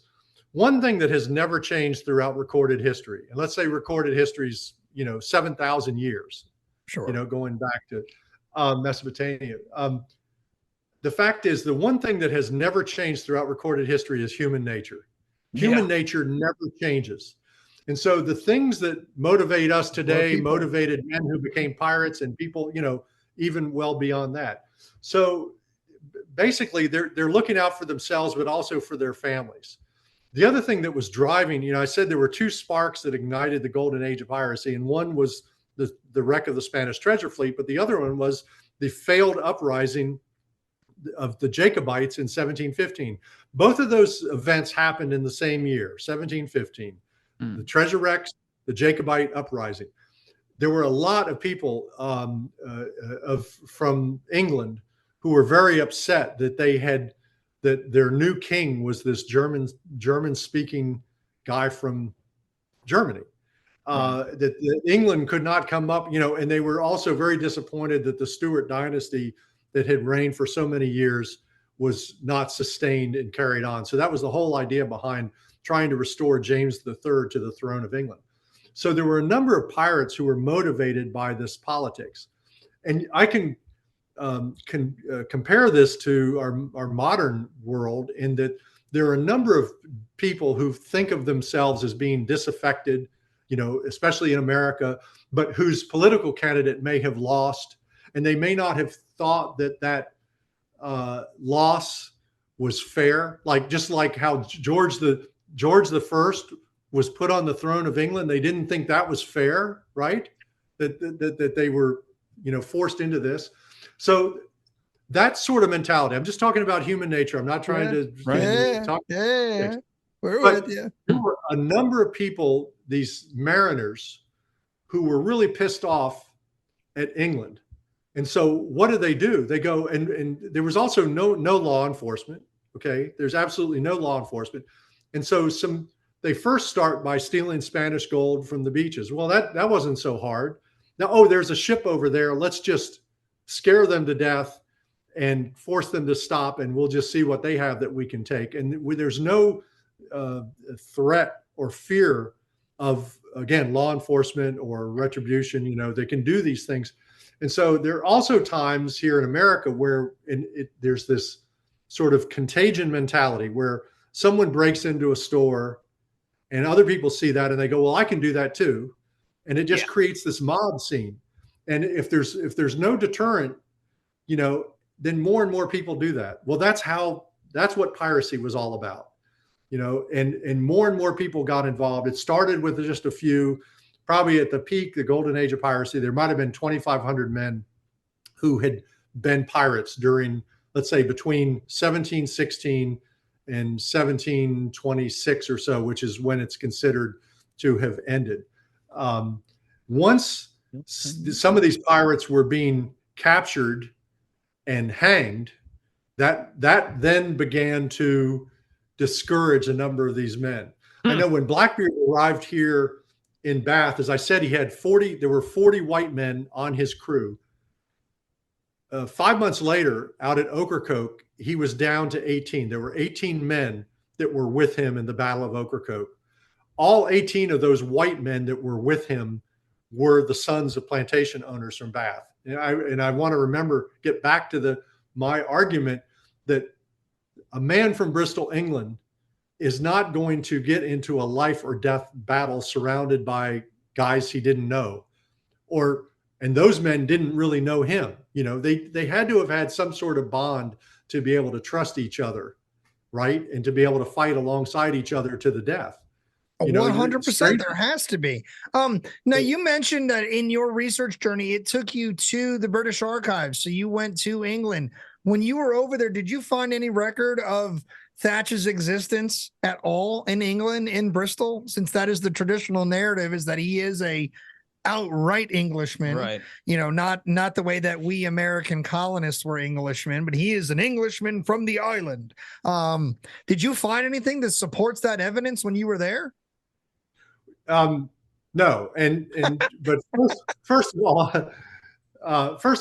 the whole notion that Blackbeard might have come from Bristol came from the 1724 book, General History of Pirates. Okay. But in the first edition of the book, so Charles Johnson or Nathaniel Mist, published the first edition in 1724. And in that book, Blackbeard wasn't as significant as he was in the second edition. In the first edition, Blackbeard's chapter follows Stede Bonnet, and Charles Johnson said that the man who was Blackbeard actually served as a crew member on Stede Bonnet's ship, and he was described as a foremast man, which meant that he lived up in the forecastle or the bow of the, was a very low-ranking figure. So we know that's not true at all. And whatever happened, a few months later, that first edition of the book was so successful they could not print enough copies in London. I mean, it was a bestseller. A few months later, he came out with the second edition, and he completely changed Blackbeard's backstory and said, no, he wasn't from Jamaica. He was from Bristol. And no one has ever been able to explain where he got this idea of Bristol. So he changed it to make some money. If he's Right, sitting out in England, why not make him an Englishman? So on before, while I was still researching the book, I made a trip to England, uh, primarily to go to the British Archives, but I allowed for a few days to go by train out to Bristol, England. I hired the man who the city claimed was their #1 pirate authority. He calls himself Pete the Pirate. I had to pay him like £100 He to sounds take me around. legit. I mean, honestly, he sounds legitimate. Pete the Pirate. I I mean, don't know. He kind of sounds like a pirate. Kevin, I know that you're a professional, but should we be talking to Pete? I mean, Pete the Pirate sounds like he outranks everybody here. I think he's still around, and he certainly would be worth talking to because he was definitely an entertaining guy. But I spent an entire day with him, and he said the first place we're going to go, he said this ought to be like a museum or a shrine, but I'm going to take you to the house where Blackbeard grew up as a young boy. And again, I went, well, when he was a young boy, did they call him Blackbeard then? Did he have a beard when he was a young boy? So we go to this townhouse in Bristol, and simply because someone's carved the date 1718 on the side of this house, he said that is his proof that this is where Blackbeard grew up. But he told me that Blackbeard's mother was the cook for a sea captain, and she lived down in the basement. The sea captain owned the house or whatever. But that Blackbeard, then he went on to tell me how Blackbeard as a young boy was bullied by older boys, and that he would get in fights, punch-ups as they call them, and then he would kind of sneak away through these tunnels under the city and eventually got on a ship and sailed away. We were walking down the docks, and he said, now there are two guys here who are pirates. Let's stop and talk to them. I wrote this in the book in a chapter on my visit to Bristol. And one of them said, there's a pirate that lives in this house over here. His name is Long John Saliva, and he's the spitting image of his father. Gross. These guys are pros. These guys are definitely legitimate.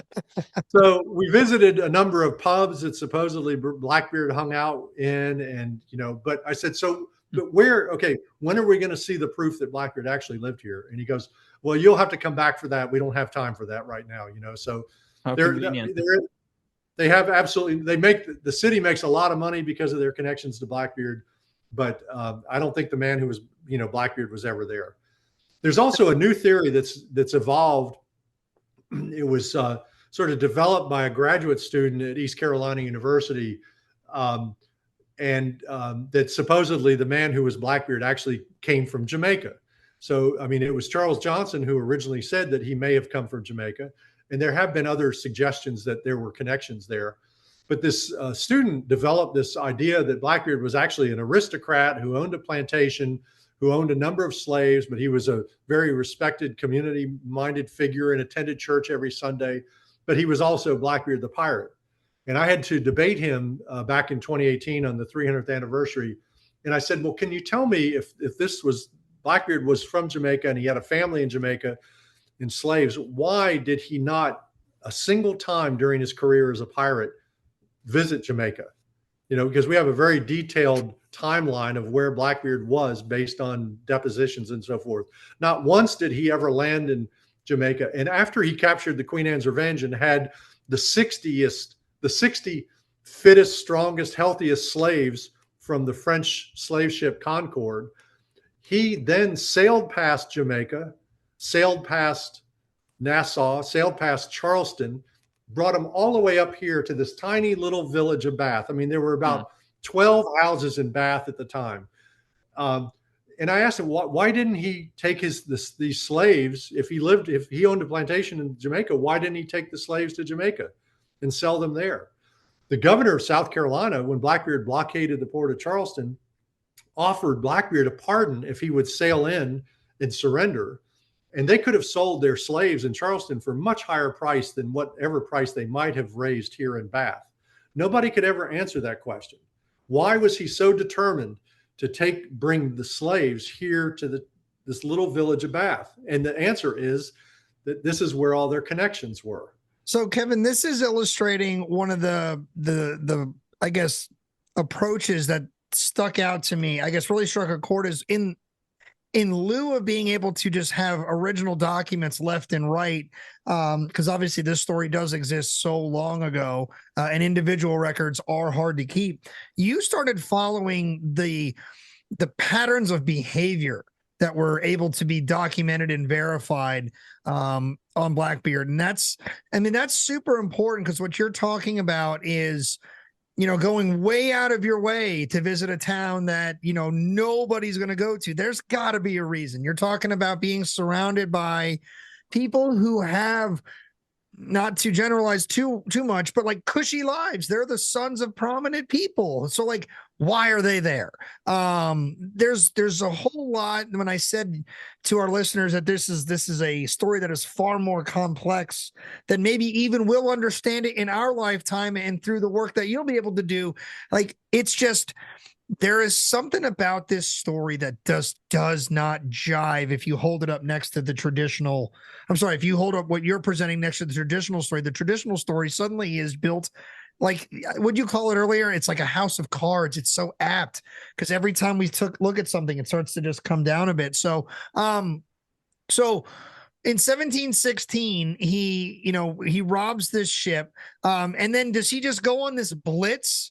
He is billed as one of the most successful pirates in history. Like, if you read, every account, you accept every account, this guy's, captured hundreds of ships and killed dozens and dozens of people. And I mean, he's a badass, right? But does he go on a blitz where he captures ship after ship? All he has to do is raise the flag and, oh my goodness, hands up, where are my brown pants? Things like that. Yeah, I want to answer that, but you just said flag, which also kind of triggered me, and I wanted to talk about Blackbeard's flag too. But the flag that everybody flies that they think is Blackbeard's flag was never Blackbeard's flag whatsoever. I know, and it's too late to change that. There are too many businesses that make money off of selling that flag. It's on our wall right here. It's literally on the studio wall right there, off camera. Like, we have it too. We're part of the problem. So that has been Blackbeard's flag since 1978. Nice. That was 1978. That was the very first time that flag was attributed to Blackbeard the pirate. So where does it come from? It's kind of a complicated story. There was so in 1911 there was an author who described that flag and associated with this pirate named Quelch. And so it's the anatomy or skeleton with a bleeding heart and a spear, and drips of blood, and supposedly it means imminent death or whatever. So I wrote an article about this. It's a little complicated, but the first time the flag was ever described in print, the very earliest time ever, the skeleton bleeding heart, was 1911. It wasn't, and as I said, it wasn't until 1978 that it was eventually attributed to Blackbeard. It was a Time Life book about pirates, and it was this English author whose last name is Bottling, but he was the first to attribute it to Blackbeard. I think he might have been ashamed or the publisher might have been ashamed that they didn't know what kind of flag Blackbeard flew, but Blackbeard actually flew what almost all of them flew, which was basically Death's Head. It was a skull on a black background. That was it. And so if you go back and read the depositions of the ships that Blackbeard captured, there was one called the Montserrat Merchant, and then another one, Protestant Caesar. In the depositions of the captains of those ships, they described that the pirates flew Death's Head in the rigging. So that was simply, again, a black flag. As far as your question, Patrick, about did he just, after that first ship that they captured near Cuba, did he just go on this rampage? Well, my answer to that is that there was this mob mentality. I mean, once they pirated the first ship and they were able to get away with it, and usually what they were doing was supplementing their food. You've got to think of pirates as these former merchant mariners who lived generally very spare lives and never were paid very well, never fed very well to be on a merchant ship. And so now instead of having like 8 or 10 men on a brigantine, they're trying to manage this big ship with as few men as possible because it made the owners, made it more profitable for the owners. Now you've got the same ship that's now manned by 70 or 80 guys. It's a lot more crowded, but you don't have to work as hard. You get as much food as you want. You get, they are constantly eating. They don't drink as much as I said previously. So it's beginning to look like a pretty easy life, and it's like, okay, well, we captured that ship. Let's just keep going. And so in the case of Blackbeard, he began to get these tag-alongs. They kept supplementing the crews. The crews kept getting bigger. They'd capture a second ship and they would keep the ship. So now they've got 2 vessels. And with 2 vessels, they're able to sail across, a broader patch of ocean so that they're more likely to encounter more victims. And it just kind of snowballs. And so in Blackbeard, right. And that's what happened. I mean, Blackbeard, when he came here to North Carolina in June of 1718 and wrecked the Queen Anne's Revenge, as I said, he had 400 men in his pirate company. One author who wrote Republic of Pirates said that he had 700 men, but there's no evidence to prove that whatsoever. I describe Blackbeard as sort of the president and CEO of like a .com company that grew so fast that there are people that he's passing in the halls that he has no idea who they are, right? I mean, it's like, and the company got so big so fast. And then he starts looking around, if you're a stockholder in that company and you're looking around and all these other people are all stockholders too, well, your share of the profits, of course, has been reduced significantly. So that's how Blackbeard conceives this idea to wreck the Queen Anne's Revenge and trick the majority of these pirates out of the company. By the way, so Blackbeard captured the ship that became Queen Anne's Revenge in November of 1717. 1 month later, he was sailing the ship that became Queen Anne's Revenge. He's making his way westward from the Windward Islands across the Leeward Islands, and he's now just southeast of Puerto Rico. And they see a sail on the horizon. And so they close in on that vessel to capture it. And it was a sloop named Margaret. And the captain of that sloop was Henry Bostock.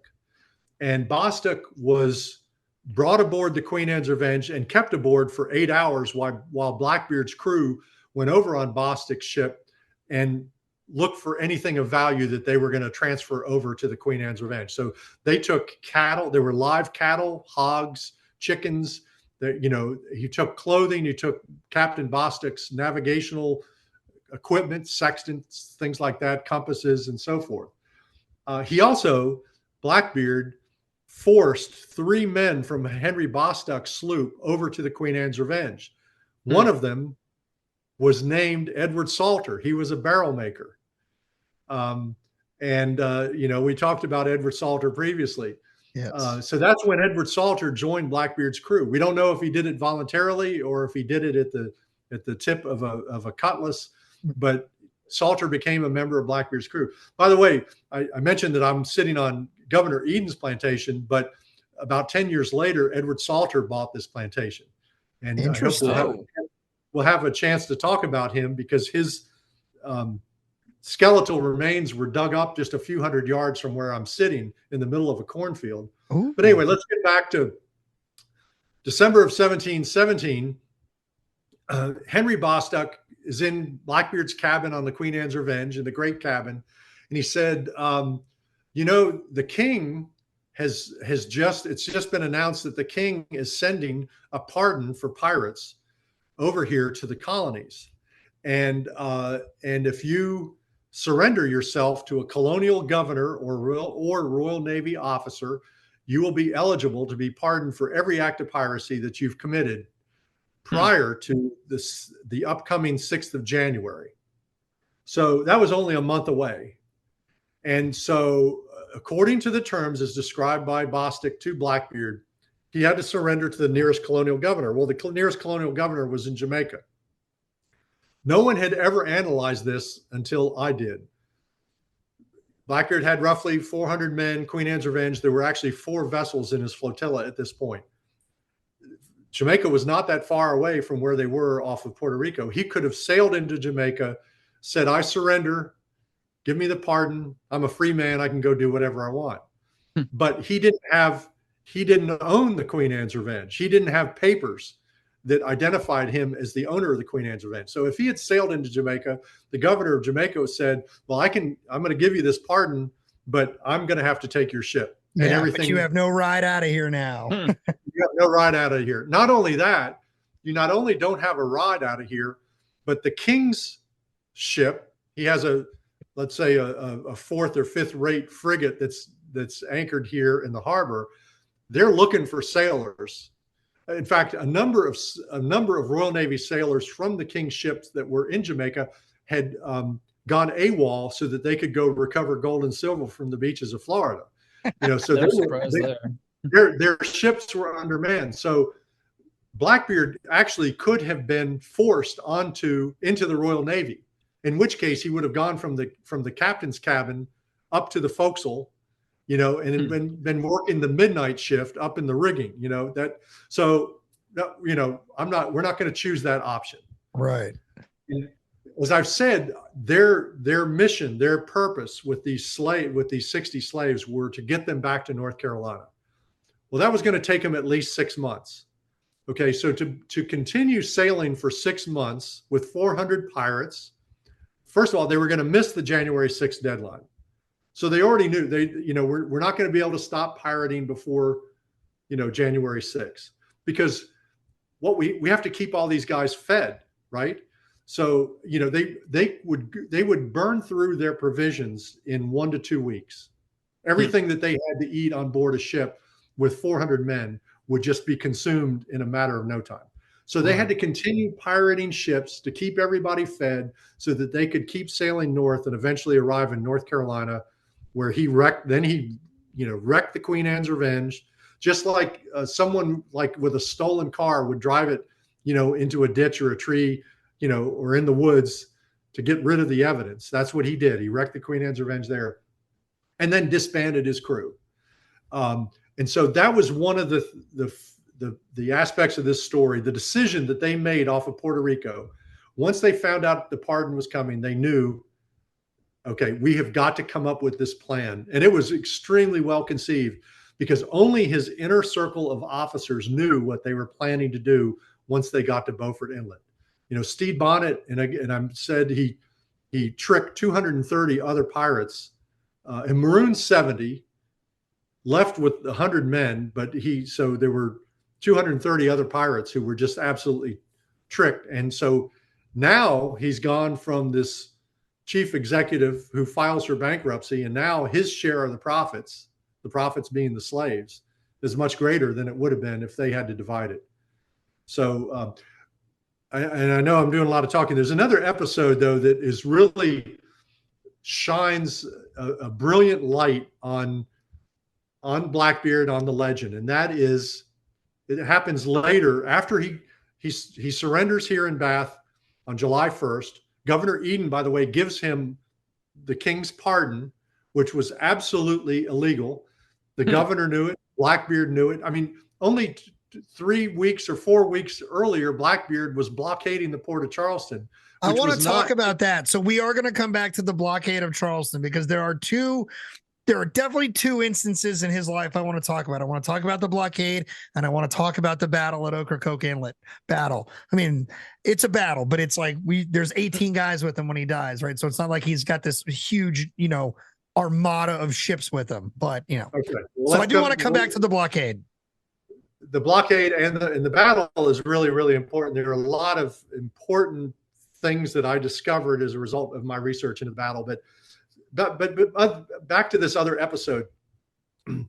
Blackbeard receives the pardon. Everybody knows the pardon is worthless, right? I mean, the pardon doesn't say that you can blockade the port of Charleston, and so he's only here for 2 weeks. The local legend, if there's a historic site over just across the creek from where I'm located, and they tell the story that Blackbeard, lived here. He married this 14-year-old girl.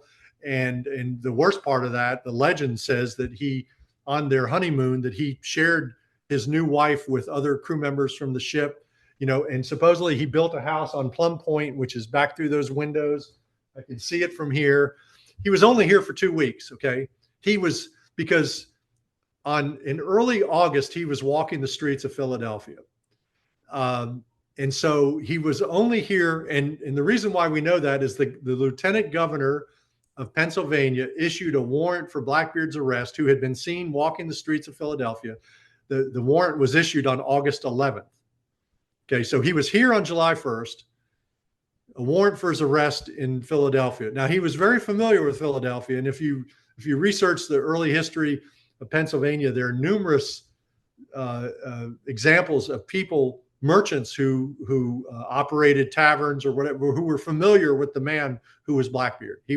And so one of the theories is that he had been a mate on a merchant ship that actually hailed from the port of Philadelphia, sailed out of the Delaware Bay. But he knew Philadelphia really well.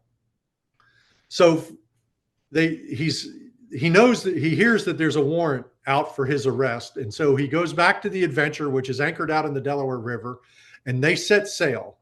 Okay, the next place that we can pinpoint his location, which was only 2 weeks later, was on the east side of Bermuda. So they get into the sloop Adventure, they sail to the east side of Bermuda, where they spot 2 French ships on their way from Martinique back to France. So they fire their guns. There's a little bit of a skirmish, a little bit of a fight, but Blackbeard subdues both of these French ships. He orders the crew of one French ship over to the other French ship, and he takes ownership of the other French ship. They then sail that French ship back here to North Carolina. They bring it into Ocracoke Inlet. And so this happens between August 22nd and September 14th. On September 14th of 1718, Blackbeard and his crew, which probably at that time numbered about 20 or so men, are out at Ocracoke. Blackbeard gets in a small boat, the ship's boat, probably has a mast, but it's also rowed. He gets in there with 4 black men. It's just Blackbeard and 4 black men. I have their names. I believe they were the personal servants of Blackbeard. And they sail or row across the Pamlico Sound, 52 miles here to Bath. They arrive at midnight. Okay, so I'm only about half a mile from the mouth of Bath Creek and where it joins the Pamlico River. And out there on that point was the home and plantation of Tobias Knight. He was the acting chief justice of the colony of North Carolina. He was the collector of customs for the colony, and he was also the secretary of the governor's executive council. So he lived out there, and it's a great spot. From that house, you could see all the way out to the mouth of the Pamlico River. So you could see a sail coming from the Pamlico Sound or from Ocracoke Inlet. You could see a sail 6 hours before it actually got here. So it was a great place for a customs collector to live. Well, on this particular night, Blackbeard comes up in this rowboat at midnight and goes up to Tobias Knight's door, knocks on the door at midnight. The door opens, he walks in, the door closes, and he's in there for 5 hours. Now, we know this because this is detailed. Tobias Knight was later, some people say that he was put on trial, but it was basically a hearing to examine evidence that Tobias Knight was somehow colluding with pirates.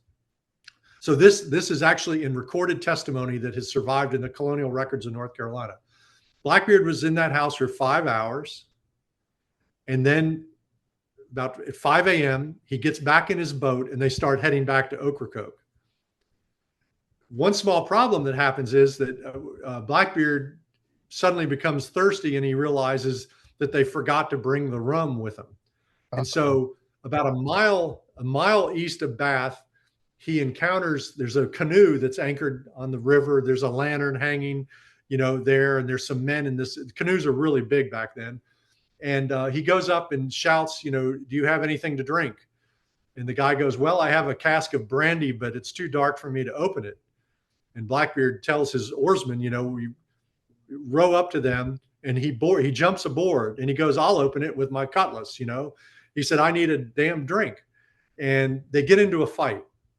Now, you were alluding, how Blackbeard was such a fearsome. In fact, the National Park Service has called him a brutal butcher. He was such a a feared figure, and he could mutilate anybody. Well, he gets into a fight with this man whose name was William Bell, and William Bell starts to get the best of Blackbeard. Blackbeard actually slapped him with the side of his cutlass. He didn't cut him or stab him. He whacked. It's like slapping him in the face with the open palm of his hand. And Blackbeard broke his cutlass off from the handle, and then he called his 4 black oarsmen over to help him subdue William Bell, which they finally did. So Blackbeard stole William Bell. 4 against 4 against 5 against 1. 5 yeah. against 1 will do that. Right. So Blackbeard, they beat up this William Bell. They steal his brandy and also a silver cup that was very unique because it had the bottom of the goblet could unscrew and it actually would make 2 cups. But Blackbeard dragged William Bell's and his canoe out to the middle of the river, and he dumped his sails and oars overboard. So William Bell had no way to, no propulsion whatsoever. And then Blackbeard continued on his way back to Ocracoke. So this is really a fascinating story.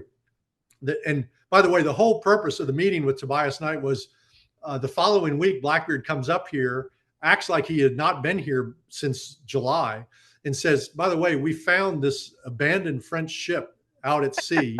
There was nobody aboard, and we would like you to, they petitioned the governor to give him admiralty rights of the ship, and so that Blackbeard would then own it. Well, the French ship was still down at Ocracoke, but by then it had been mutilated. They basically dismantled it because they needed the sails, the mast, the oars, the anchors, the rigging, ropes, and they basically cannibalized the French ship. But and so the governor said, "Well, that sounds like a great story. I'll sign the papers, and you can have that French ship." Well, all of that whole plan was conceived at Tobias Knight's house, just a few, half a mile from me, in the middle of the night. But the question is, so if Blackbeard was a stranger to Bath and Blackbeard was a stranger to Tobias Knight and Governor Eden until he first arrived here in, a few weeks earlier, why would he travel all the way up here from Ocracoke, 52 miles across the open Pamlico Sound with simply 4 black oarsmen without bringing any of his white crew members? It's a very suspicious episode in Blackbeard's story. And then later, of course, it's we can get to this, but on the Monday before the battle at Ocracoke, the battle, of course, occurred on Saturday, November 22nd. On Monday, the 17th of November, Tobias Knight wrote a letter to Blackbeard and had it sent out to Ocracoke. And that's a whole nother topic of discussion because there were a lot of clues that I discovered in that letter that no other historian bothered to even consider or decipher. But let's get back to Charleston because because we're going to talk about Charleston, then we're going to get to the battle because the letter from Tobias Knight factors into the sequence of events that leads up to the battle. Right. All right. So Charleston Harbor. So I was saying, so the reason I like the Charleston Harbor blockade is because first of all, you don't get too many piracy stories that focus on the fact that they blockaded an entire harbor. Right. You definitely see this in the TV show Black Sails and stuff, which I am sure they took inspiration out of this story. But you don't get Charles Vane, you don't get Morgan and Bartholomew, you don't get those guys with multiple ships blockading a fairly large colonial port. And when I found out more or less what he was after, now it's not the only thing he was after, but more or less that this was a treasure of a different sort, because normally we're thinking, again, the jewels, the gold, the goblets, but I once upon a time was known for telling a story about the American Civil War that Matt helped me put together that revolved around the Union Army in Nashville in 1863 and how those guys used to visit a place called the Smoky Row and how they all ended up having a whole bunch of venereal disease running through their ranks. And when I found out that the reason Blackbeard was at Charleston had a similar chord to it, I said, hey, one of our mantras, to tie into something you said earlier, by the way, Kevin, is on our show, we have said for 4.5 years, people have always been people, like in all the ways that we can be people, funny, bad, good, weird, whatever. So here we are. Doesn't matter if it's Nashville in 1863 or Charleston in 1718. Here's some people being people. And Blackbeard's got, and I'll say it and you can tell the story, but Blackbeard's got a crew that's got some pretty nasty stuff going through it. I believe they call it the French disease. Well, they call it the French disease everywhere but in France. And the French call it the Italian disease. Yeah, but so there's a big mistake that most people make, and you kind of just mentioned it as well. I don't believe it was Blackbeard's crew that had venereal disease. Right. Because as I said, just 10 days after Blackbeard blockades the port of Charleston, he tricks 300 pirates from his crew and ditches them. Okay, so that's how little he thought of those other members of his crew.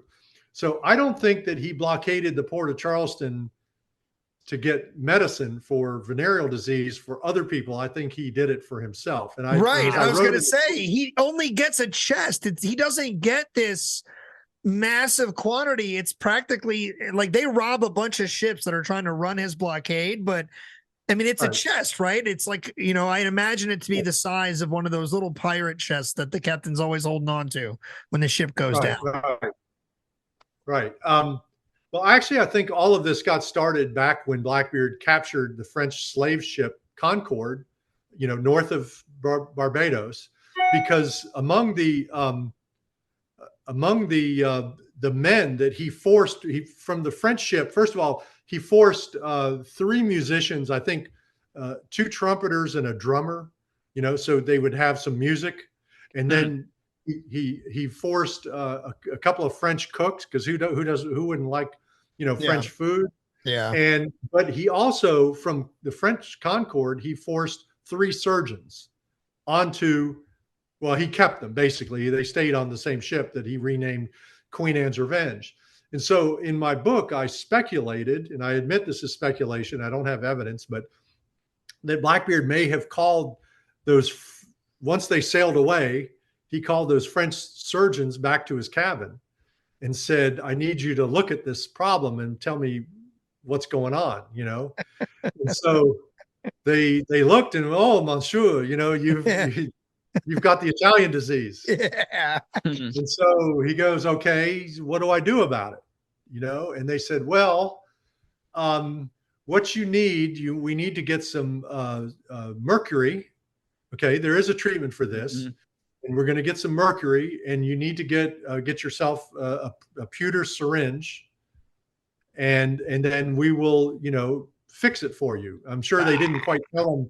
They probably didn't tell him exactly how they were going to do that until they were off of Charleston. Now, the French surgeons were still with him when they were at Charleston. By the way, he didn't. I didn't fully appreciate this until I researched and have written my 7th book, which is on the history of Charleston's colonial lighthouse. He didn't actually blockade the harbor. He blockaded the what was called Ship Channel, which was actually about 4 miles south from the mouth of the harbor. So the actual entry into Charleston was not even within view of the city of Charleston. It was south of the harbor. Oh, wow. You would go to the Ship Channel, and then you'd go up this narrow, it was called 5-fathom hole, and then sail around into the entrance to Charleston. But they couldn't see the city from where the blockade was taking place. But that's where all ships had to come and go. They all crossed through, and that was the perfect place for him to stop ships leaving or pirate ships arriving. But yes, he sent 2 of his men into town with a Charlestonian who was on his way to England, who got stopped And that was really a screwed up operation because they went out in this small boat and got caught in some heavy water in a storm and ended up being marooned on an island off of Charleston Harbor. And, Blackbeard said, how long does it take to go into Charleston and come back? And they said, probably you can do it in 2 days. And it was like 4 or 5 days later, they hadn't heard anything from his 2 pirate crew members. And then he was threatening, to start killing people if they didn't come back. Well, they had to actually swim half their way into Charleston Harbor. And then once they got into town, they said, we're here to get a chest of medicine for the boss, and we have a list. The French surgeons wrote out a list of all the things that they needed to be able to treat this problem. And they said, well, while we're gathering all of that, the governor of South Carolina agreed to Blackbeard's demands, although he did send a message out to Blackbeard saying, if you'll come in and surrender, we'll, all's forgiven, and you'll get the pardon from the king. I don't want the pardon. I want the medicine. It burns when I pee. That's what he said. That's right. So his 2 pirates actually wasted even more time by hanging out in a couple of taverns. They got drunk, and then finally they get back out to the Queen Anne's Revenge, and they bring the chest of medicine, and Blackbeard calls the 3 surgeons in and goes, okay, I've got what you asked for, right? Now, what do we do? And they said, okay, well, you see this pewter syringe, we're going to fill it for the mercury. They said, hold them down. We're going to insert it. Can I be more explicit about what they're going to do? Go for it. Just go for it. Then insert it into, your piratical penis and pump it full of mercury. And he goes, nope, we're not doing that. We're not doing that. And actually, that's why I believe he ended up in Philadelphia 6 weeks later. Was he was looking for a second opinion. I gotta talk to an American doctor. I'm not gonna believe what these French doctors are telling me. That's why we say in this country today, you should seek a second opinion. It just all comes back to Blackbeard. No, sure. And there's even more evidence. There's even more evidence to support the idea or the theory that Blackbeard actually had syphilis, and maybe as advanced as stage 4, is he was beginning to make some very erratic decisions, like attacking and beating up poor William Bell on the Pamlico River in the middle of the night for a drink of rum. Was just kind of very erratic, and he should have known that was going to cause problems, because what happened was William Bell reported that attack first to the governor, who didn't want to listen to it, and then he went out and told Tobias Knight. Tobias Knight didn't want to hear about it because they both knew Blackbeard, and they couldn't believe, they thought they had convinced Blackbeard to kind of lay low for a while, and now he's out in the middle of the river beating people up for a drink of rum. So William Bell eventually goes north and tells his story to the Speaker of the House of the North Carolina Assembly, a man named Edward Moseley, who's very close friends with Lieutenant Governor Spotswood of Virginia. So Moseley then tells Spotswood that this pirate, Blackbeard, down here in North Carolina is beating people up. He's threatening people. He's causing lots of problems. And then that begins the whole operation on Spotswood's part and Virginia's part to try to apprehend or kill Blackbeard. So Blackbeard smacking a dude up for a drink of rum in the wee early morning hours is basically his undoing.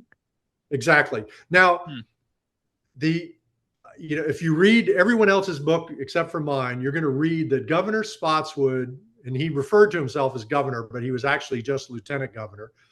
He reported back to England that there were numerous people in the colony of North Carolina who were complaining about the presence of Blackbeard and all of the mayhem and problems that he was causing.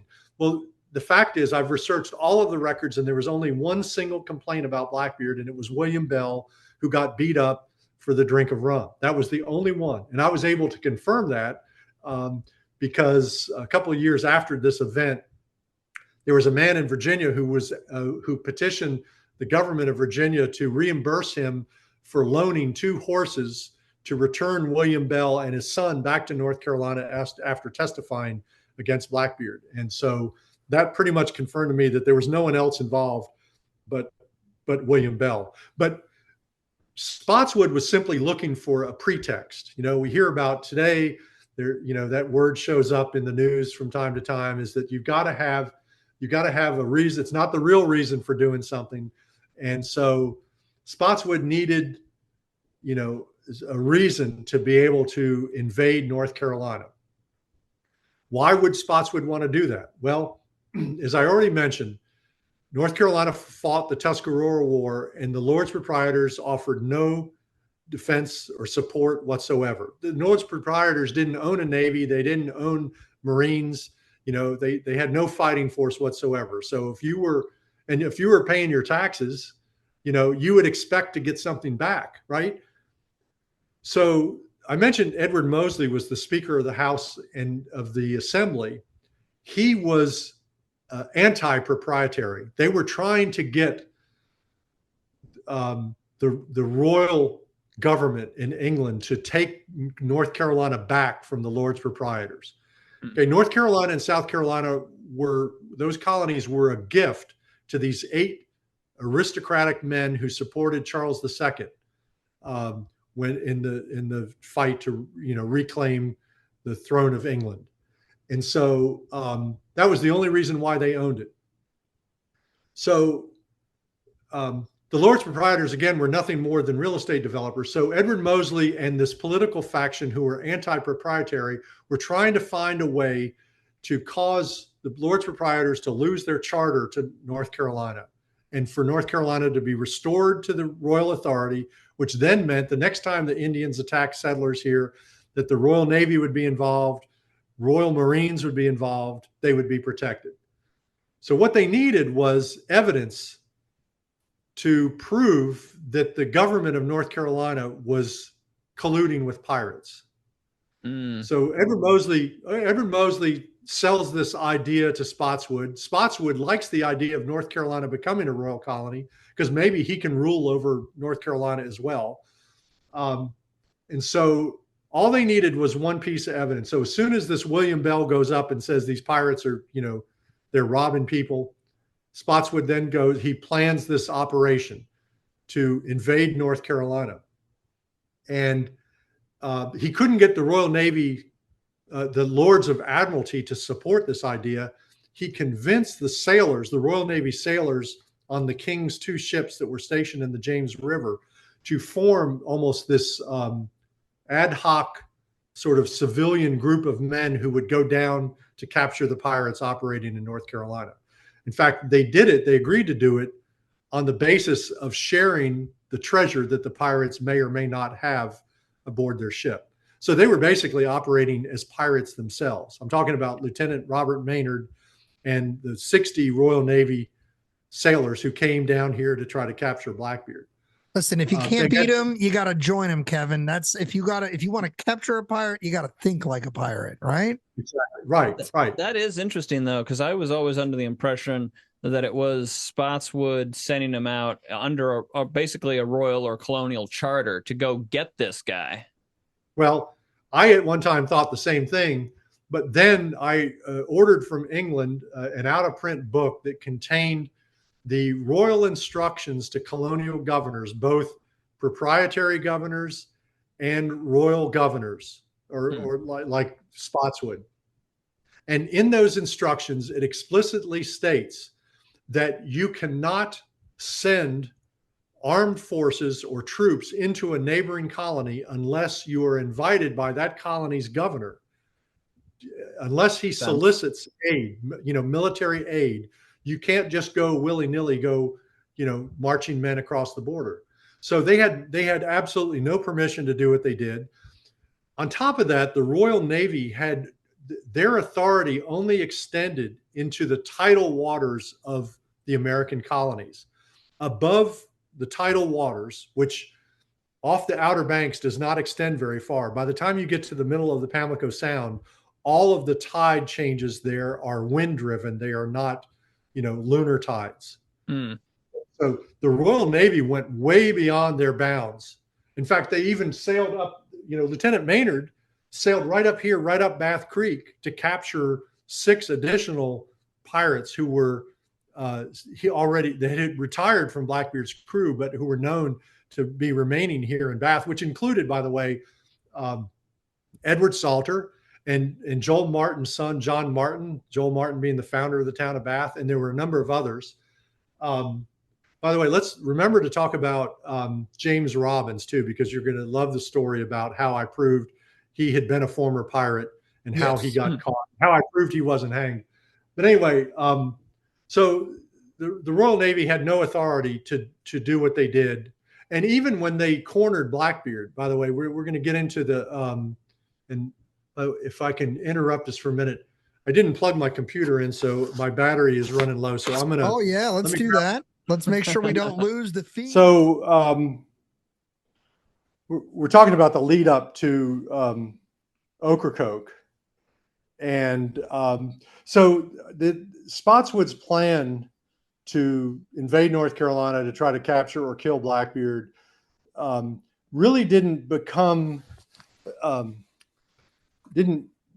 develop until news arrived that the pirate Stede Bonnet, who had formerly been sort of a co-captain with Blackbeard, had been captured in the mouth of the Cape Fear River by a group of men from Charleston. There were 2 sloops that were sent up from Charleston because they knew that they had heard that Stede Bonnet was anchoring. This was in September. In fact, I think Stede Bonnet was in the Cape Fear River because it was kind of a hurricane hole. They were trying to kind of hang out and wait for hurricane season to be over. And and so I don't think it ever occurred to Spotswood that he could invade North Carolina until he got the news that South Carolina actually invaded North Carolina, because really the boundary between the 2 colonies was just west of the Cape Fear River at that time. So South Carolinians and Charlestonians had successfully, captured Stede Bonnet and his crew, and it didn't take but a couple of weeks for that news to reach Williamsburg. And then Spotswood realized that there was a precedent and that he might be able to do the same thing with Blackbeard. In fact, it's interesting that Bonnet's downfall, led to Blackbeard's downfall. They had this very strange relationship. Blackbeard kind of saved Stede Bonnet, and then Stede Bonnet ended up causing Blackbeard's death. So, by October of 1718, Spotswood begins to develop this plan. He's consulting with the 2 Royal Navy captains who were commanding the 2 frigates that were considered guard ships for the entrance to the Chesapeake, that were anchored off in Hampton Roads, called the HMS Pearl and the HMS Lime. And they said, well, we can't go down there and do that under the authority of the Lords of Admiralty, but you could subcontract, some of our crew members, and we can assign one of our lieutenants, to go down and command this operation. So that was the plan. In fact, Lieutenant Maynard commanded 2 small vessels. One was the larger of the 2, the sloop Jane. Both of these sloops, by the way, were rented or hired for this trip down to Ocracoke. The Jane was probably about 45 feet long. The Ranger and the Jane, by the way, had 35 men aboard, and then the other small sloop, the Ranger, was probably about 35 feet long, and it had about 25 men aboard, total of 60 men. So they rented these ships, Kevin. So imagine for our listeners out there. So you're gonna borrow my ships for what? Oh, we're gonna attack a pirate and try to capture him. Is my ship gonna get damaged? Yes. Like what? Like what is the insurance liability for this rental? Like, by the way, we're gonna sneak up on a pirate who's cornered in an inlet. We're hoping not to get your ship turned into Swiss cheese. Right. Rented? They're really rented? I don't know how they managed to convince him to do that. And those ships were pretty badly damaged. Maybe they said, we're going down to try to capture this pirate that someday they're going to make movies about him and they're going to write books about him. This is going to be, this is a big deal. You'll be famous. They said that. They said they're going to make movies about him.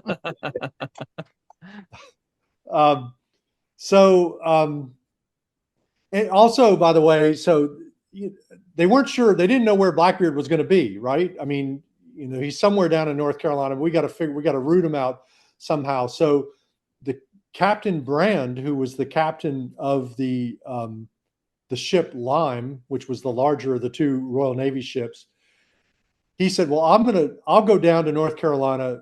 I'll go directly to Bath. And that way, if he's at Bath, I'll meet up with Maynard, and we'll deal with this problem. Two of my fellow Blackbeard authors or biographers, who I've already mentioned previously, one wrote Republic of Pirates, the other one, the Scottish author, they both described Captain Brand leading a militia of 200 men, 200 soldiers into North Carolina. One of those two authors described them as having to hack their way through the dismal swamp to get to North Carolina, even though I can show you a map from this period where there were 7 different roads linking the James River with North Carolina. And I knew that in the Indian Wars, both in South Carolina and even in North Carolina, Tuscarora War, 100 soldiers was like considered a huge army.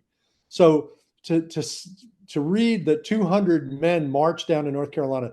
So when I went to England, I went to the British Archives and I found one of the 2 Royal Navy captains, his original handwritten letters describing this event. And they said that Captain Brand went to North Carolina as a single gentleman on horseback, traveling with his servant. So this was an invasion force of 2 men, a Royal Navy captain and his servant. And they rode by horse down to where Edenton is today. And they hooked up with a few other guys, and they eventually made their way down here to Bath. When Captain Brand got here to Bath, the governor was here, but Blackbeard wasn't here. They said, we don't really know where he is. Meanwhile, Maynard, the other big mistake that other historians have written, they said that Maynard sailed down the ocean offshore, off the Outer Banks, and arrived at Ocracoke Inlet the night before the battle. They stopped offshore, and off Ocracoke Inlet, like at 5 or 6 in the afternoon, they could see the mast of Blackbeard's sloop Adventure anchored near this place that's now known as Springer's Point. Well, as I mentioned at the beginning, I've been a sailor. I've had a sailboat. I've sailed in and out of Ocracoke Inlet a number of times, and even have sailed to Beaufort, the same route that Blackbeard used. And I can tell you that 2 things. One, no Royal Navy sailor would ever anchor off of Ocracoke Inlet, because it is such an unpredictable place out in the ocean that it would be very likely that in the middle of the night a storm would come up, and the next morning you would be up on the beach. It's just, it's not somewhere you would. Throughout the history of colonial America or anywhere else, captains did not anchor off of inlets or ports if they arrived at nightfall. What they would do is turn and sail 6 hours into the ocean and then sail 6 hours back, arriving back in the, when the sun came up the next morning. So that never made sense to me. So when I was in England, I was reading one of the original letters, and it described Maynard getting as far south as where Nag's Head is today. There was an inlet just east of Roanoke Island, and it was called Roanoke Inlet. And so that inlet was there when Maynard arrived, and there was a sloop coming out of Roanoke Inlet when Maynard was passing, and Maynard stopped them and said, "Have you seen the pirate known as Blackbeard?" And the captain of that sloop said, "Yes, I have." Now, this was on a Thursday afternoon. He said, on the Monday of this week, on the 17th of November, Blackbeard was aground on a shoal in the middle of the Pamlico Sound. It's called Brant Island Shoal. And there was another vessel there that was trying to help him get off the bottom. So Maynard said, "Well, I don't know where that is. Can you take us there?" And the captain said, "Yes." I guess he got paid something. And it took a full day to sail from Roanoke Inlet around the north end of Roanoke Island, past where the Lost Colony disappeared. Right. Sailed through Roanoke Sound, across the Pamlico Sound to Brant Island Shoal. And when they got there, Blackbeard, there was no sloop there. Blackbeard wasn't there. So Maynard said, "Well, let's head to Ocracoke to see if he's at Ocracoke." Well, now Maynard is sailing from the inland waters of North Carolina. He arrives at Ocracoke from the Sound. Blackbeard is indeed anchored near what is now known as Springer's Point. There was a well of fresh water there. That's what attracted them to that particular spot. That was Blackbeard's anchorage. And so late in the afternoon, he sees these two small civilian sloops, a 45-footer, a 35-footer, sailing up from the Pamlico Sound. And Maynard was smart enough, I'm absolutely certain, to have ordered the majority of his men below decks, so that Blackbeard had no idea that there were 60 men crowded aboard these two small sloops. So he had no reason to be suspicious whatsoever. I'm sure they could see each other through spyglasses. They were only, about a mile distant apart. And so all the vessels were anchored that night. That was Friday night. Meanwhile, earlier in that week, on the same day that Blackbeard was aground on Brand Island Shoal, Tobias Knight, sitting in his house just a few hundred yards from where I am right now, about a half a mile, sat down to write a letter to Blackbeard. And that letter survived. It was found in Blackbeard's possession after the battle. And again, no other historian or author has ever attempted to analyze that letter thoroughly. And there were a number of clues in there that, of course, supported the idea that Blackbeard had been, a resident of Bath at one time, had been friends with Tobias Knight. But Tobias Knight was trying to send Blackbeard a message letting him know that the King of England had just issued a revised pardon for pirates. The first pardon that he had sent out did not successfully entice enough pirates to surrender. And by the way, the whole reason for the pardons was that England was about to declare war on Spain, and England needed all of her English pirates to become legal privateers. And the only way to do that legally was to have them pardoned for all of the crimes they had committed, because they needed them as a fighting force, a privateering force, to wage war against Spain. That was the whole Sounds like purpose. the mafia. Like, I need you to work for me now. So Right. You're forgiven. And now you work for the crown. Like, right. Exactly. And that in fact applied. A number of pirates accepted the pardon and then became legal privateers and fought on behalf of England against Spain. But as I said, not enough of them had surrendered. And like in Blackbeard's situation, he may have wanted to surrender, but he couldn't get back to North Carolina in time, with his 60 slaves that, was the greatest value of their treasure. So the Privy Council advised the king to reword the pardon to make the terms even more forgiving than they were in the first pardon. And the biggest difference was the first pardon said you had to stop committing piracy prior to January 6th of 1718. The second pardon said you were eligible for this pardon immediately upon learning of its existence. So you're forgiven for all acts of piracy up until the moment you sign the dotted line accepting the pardon. So wow. Blackbeard would have been eligible for that pardon. And that's the message that Tobias Knight was trying to convey to Blackbeard in this coded message that he sent out to Ocracoke, which, by the way, was transported by this former pirate named James Robbins and Caesar, who was a slave, who was the notorious slave who served on the Queen Anne's Revenge, but was in fact owned by Tobias Knight. I believe Caesar was Tobias Knight's investment in this salvage corporation that turned into a pirate corporation. Caesar was Tobias Knight's part of that company. So James Robbins and Caesar take Tobias Knight's letter out to Ocracoke and arrive about the same time Blackbeard does on Friday at the end of that week. They get out there, and so that letter is on board and it provides evidence. The next morning, Saturday morning, there's hardly any wind at all. This is November 22nd, 1718, which, by the way, when you add the 11 days, which is the offset between the Gregorian calendar and the Julian calendar, the date on our calendar is actually December 3rd. And for pirates to be hanging out in North Carolina on the cusp of winter is also another piece of circumstantial evidence that could suggest that Blackbeard he was not intending to go back to the Caribbean. That was really getting late to start sailing south. He was lingering here. He was not in any hurry to go anywhere. Most of their possessions were actually out on the shoreline. They were off ship, off the vessel. There were casks of sugar and other items, sails and so forth, all stacked up on the beach near their anchorage. So they weren't in a hurry to go anywhere when Maynard arrived. So on Saturday morning, there's hardly any wind, a breath of wind. It's very unusual for that time of year. And Maynard gets his men up, and now they all come up on deck. They start, rowing. They deploy oars, and Maynard's two sloops start rowing out toward the inlet because that's the route to get to Blackbeard's anchorage. And even then, Blackbeard, until those sloops got to the entrance to the inlet and then made a hard left turn to port and started making their way directly to Blackbeard's anchorage, that was the moment that Blackbeard knew that these guys were up to no good. Yeah, they're coming. He didn't know who they were.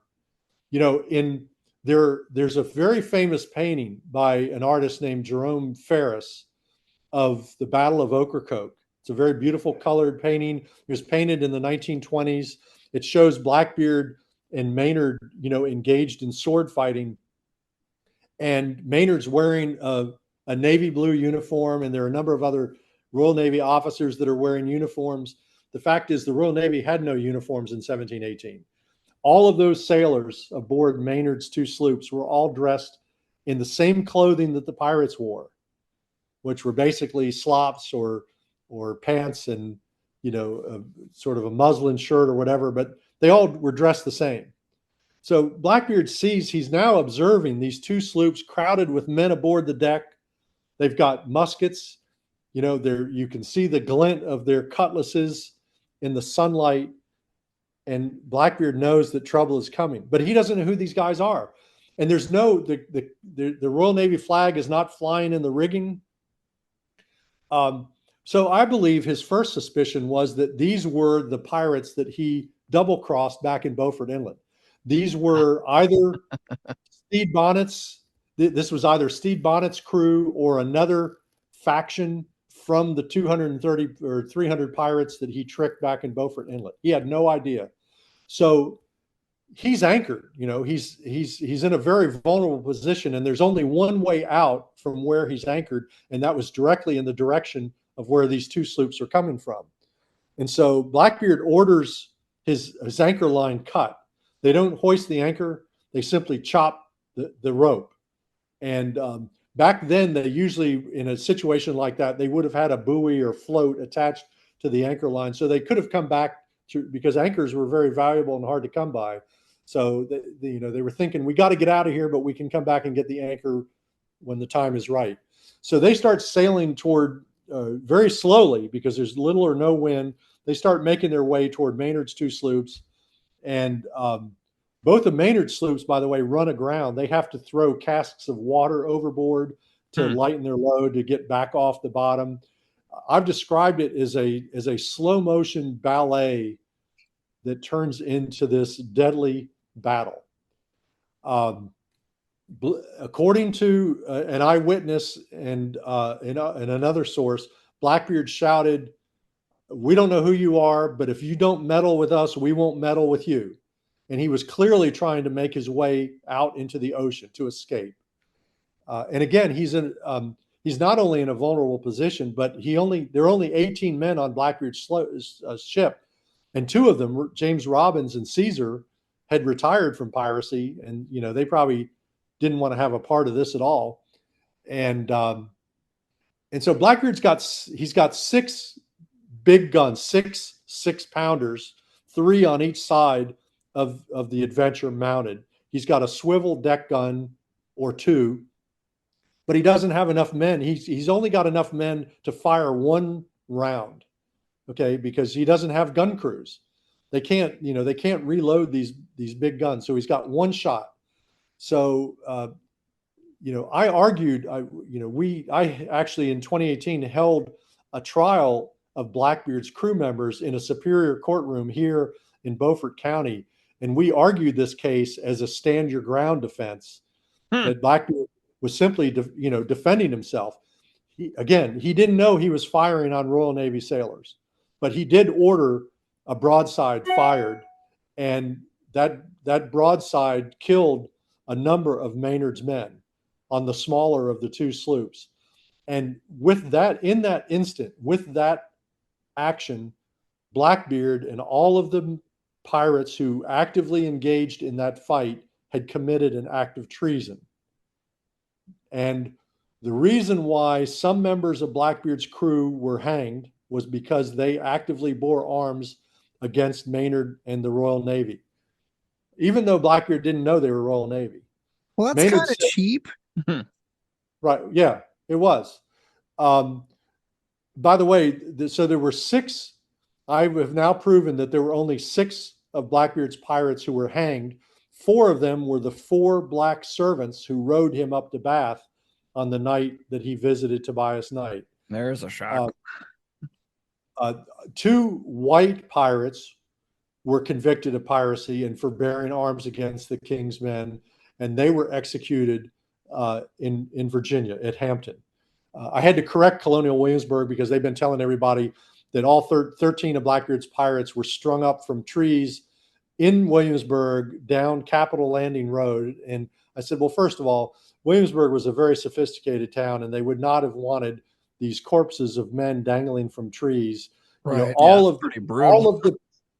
all of the hangings actually took place down in Hampton on the waterfront. And my research in England of the Royal Navy records proved that. It clearly stated that, you know, we took these men and hanged them at Hampton. So the battle took place. As I said, the National Park Service has described Blackbeard as this brutal butcher. And also my favorite line is that he possessed inhuman strength. And unfortunately, there are a lot of unwitting school teachers who teach this history in North Carolina schools, and they simply perpetuate what the National Park Service is telling them, that Blackbeard possessed inhuman strength. Well, if that was so, so after all the gunfire took place, then they engaged in hand-to-hand combat, sword fighting on deck. And when that took place, there were 10 pirates fighting 12 Royal Navy sailors. And in less than 6 minutes, all 10 pirates were dead, including Blackbeard, and all 12 Royal Navy sailors were alive. So if Blackbeard possessed inhuman strength, it failed him in that moment. Go ahead, Kevin. Sorry to interrupt. Go ahead. I was just going to say when I give lectures on this, I put up on the screen using sort of a sports typeface. You know, the final score was 12-0. And I said, basically, the Royal Navy beat Blackbeard by 4 field goals. Damn. 12-1. So of this dramatic final battle, you know, in my life, I have been taught that he possessed so much artillery that, you know, the broadside he ordered ends up beaching his ship, and that's what allows Maynard to recover and land. That doesn't sound to be accurate. Does he? It also, you know, has been taught and told to me over the years that, you know, he is wounded an ungodly amount of times in this fight. Right? He's shot multiple times. He's stabbed, cut, ran through at one point or something. Like, all sounds like it's perpetuating the superhuman myth of Blackbeard. I'm also imagining that he likely took a few very mortal wounds and was out of the fight. Does he at least say "damnation seize my soul"? Is the quote real, or is that apocryphal? I would say that's apocryphal. I mean, that doesn't appear in any of the official records. By the way, so Lieutenant Maynard, when all of this was done, Lieutenant Maynard reported back to his superior officer, Captain Brand, and Captain Brand then wrote the official after-action report. He sent a letter back to the Lords of Admiralty, and the paragraph that described the battle based on Maynard's account consisted of 22 lines of handwritten text in a single paragraph. There was a book written in the 1950s by the editor of Time Life books named Addison Beecher Colvin Whipple. Whipple, being his last name.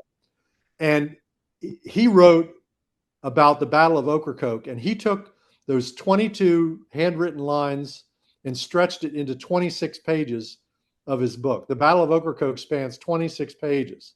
Nice. Okay, so but there's only one official account of the battle, and that was Captain Brand's report, and it was just a single paragraph. So, Kevin, I once caught a fish this big. Right. Yeah. Kevin, I'm curious.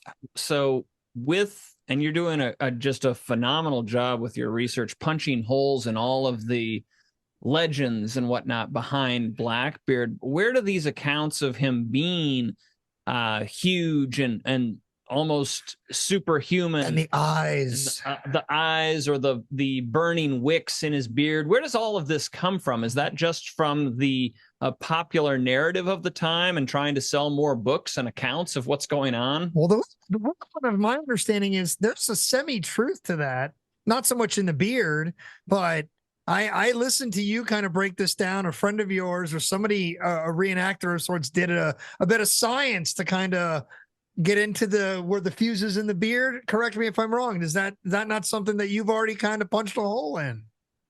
Well, okay. So this actually came from Captain Charles Johnson's General History of Pirates, 1724. There it is the again. Jacobite publisher in London, and his whole purpose, of course, was to try to sell as many books as possible, but not to glorify pirates necessarily, but to try to overthrow George I in the Whig government of England. But so he sensationalized the whole idea. And yes, he did write about how he, tied these burning wicks to make himself look more fearsome. The problem I have with that, first of all, you don't even have to do research to disconfirm some of these notions, because first, they're trying to tell us that Blackbeard would intimidate his victims by putting burning fuses under his hat, and this presumably is when his pirate ship encounters another ship, and he's trying to intimidate that other ship to surrender. So I want you to picture this. First of all, they're probably a few hundred yards apart, and the pirates, there are 200 pirates lining the rail of the ship and, jumping up and down with their cutlasses and shouting insults and obscenities, at their potential victims. And then you've got this one guy who's fiddling around with trying to light these, fuses under his ears. Like this is really going to do it. They're going to really surrender when they see this. I mean, it's totally silly to even think that it was a practical idea. He says, "Light me, Caesar." Right. But yes, I have a very good friend who he's actually lived the life of a pirate for 50, 60 years, lives aboard a pirate ship that he built himself. And so he said that he tried this one time. He said he was curious to see how this would work. He's got like 9 cannon on his pirate ship home, but he said he took a couple of fuses and put them, wrapped them around his ears and lit them. And he said it was kind of a little breezy day, and the only person it scared was myself, because I thought I was going to set my beard on fire. Yeah. So it's really, again, common sense will simply disabuse a lot of these ideas. Now, earlier I said within every legend lies a grain of truth, right? I do believe there is a plausible explanation as to how this came about. A lot of these stories could have come. Because a number of Blackbeard's, the survivors of the Battle of Ocracoke and the 6 pirates who were arrested here, were jailed for a brief period of time in Williamsburg. And you can imagine the jailers, bringing food into these pirates who've been, arrested, saying, "So what was it like? What was the old boss like? What was this guy Blackbeard like?" And they say, "Oh man, Blackbeard. Yeah, tell us about the boss." And it's like, well, he was a little crazy. He used to, and tie these fuses and light them around. But I think where that came from, if you've ever spent time at Ocracoke, and better yet, if you go to the next island down the chain, which is Portsmouth Island, which is there's an abandoned village there, and which has not had the mosquito,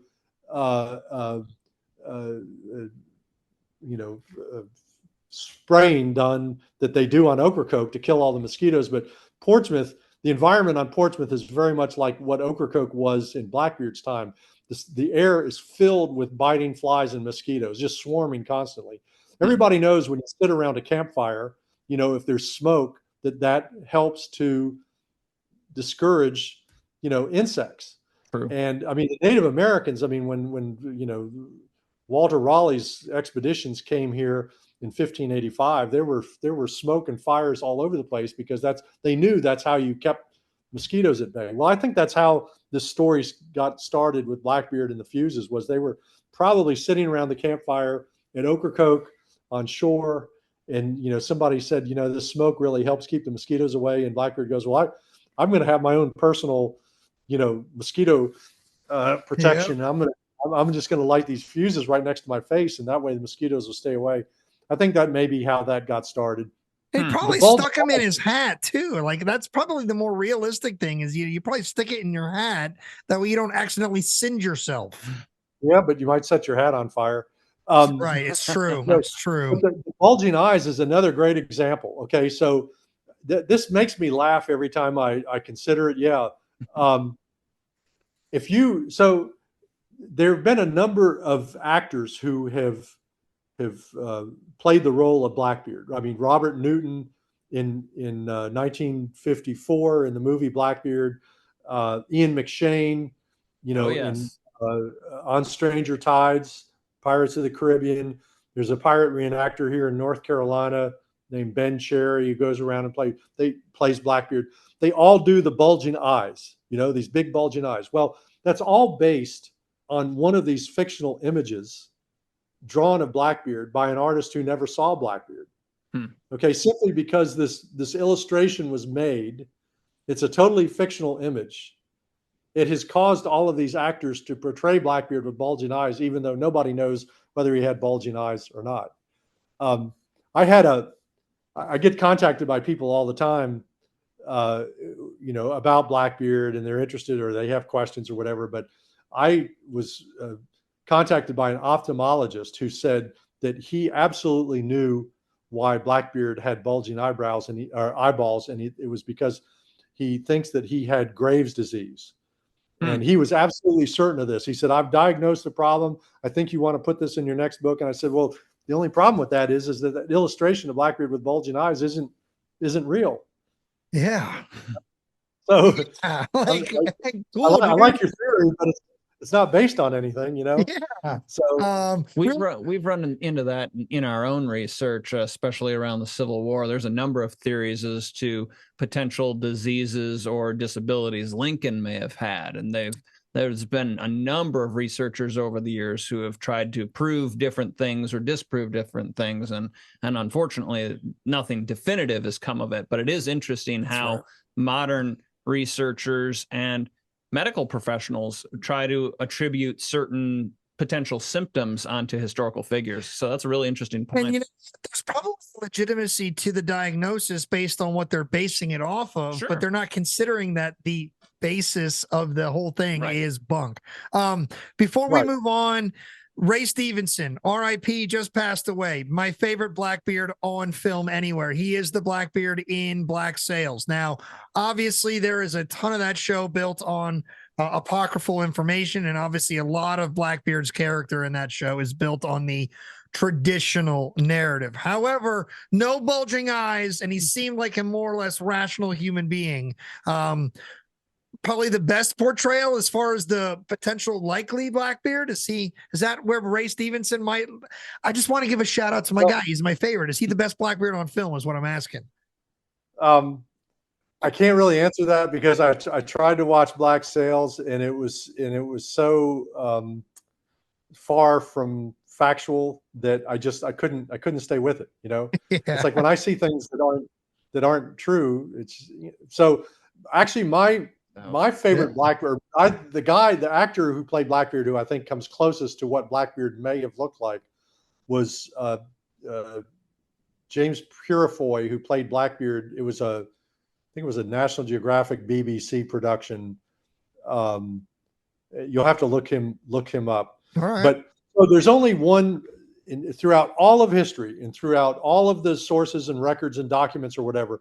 there was only one single solitary description of the man who was Blackbeard.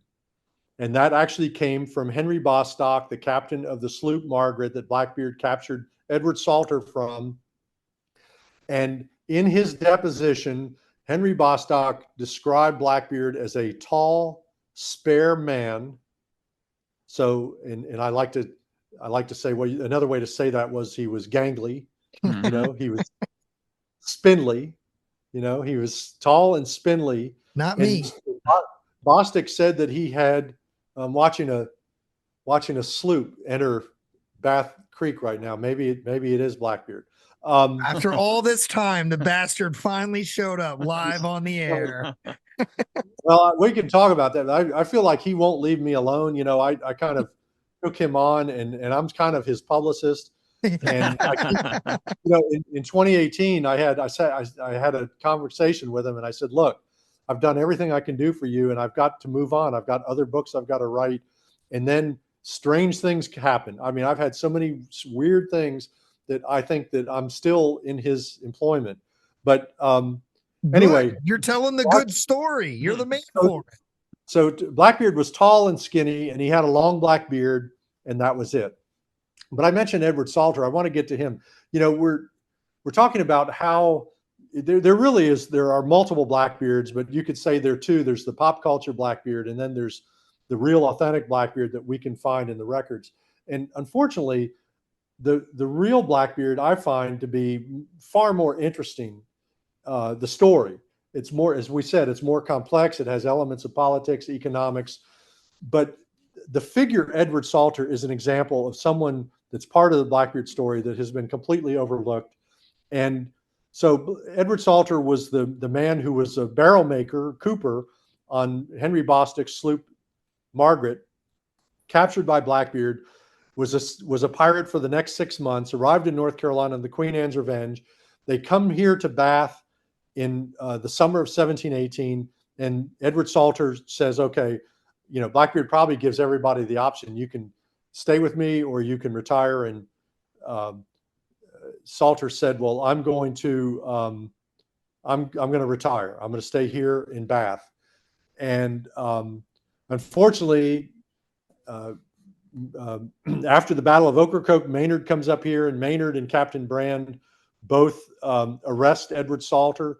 They take Edward Salter to Williamsburg. He's convicted of piracy, but because he was captured here in Bath, he did not bear arms against the king's colors, so he was eligible for the king's pardon. Edward Salter comes back to Bath. Now, this is a former pirate, and he goes back to building barrels. He's got a couple of slaves. His business expands. He teaches his slaves how to build barrels. They become coopers. They teach other slaves how to build barrels. It becomes a big business. He becomes very successful, wealthy.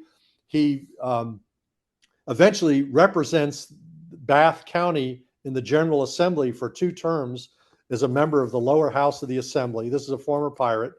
He then buys, in 1726, he buys the 400-acre plantation that I'm sitting on right now that has the governor's former palace, the outbuildings, there was the livestock. It was a substantial purchase. And then Edward Salter lives here for the next few years. He's actually becomes a junior warden of the Church of England's parish here in Bath. And in 1734, he signs a letter along with the vestry of the church that they send back to London, saying that we've now begun construction of a brick church in Bath, the only church in the entire colony of North Carolina.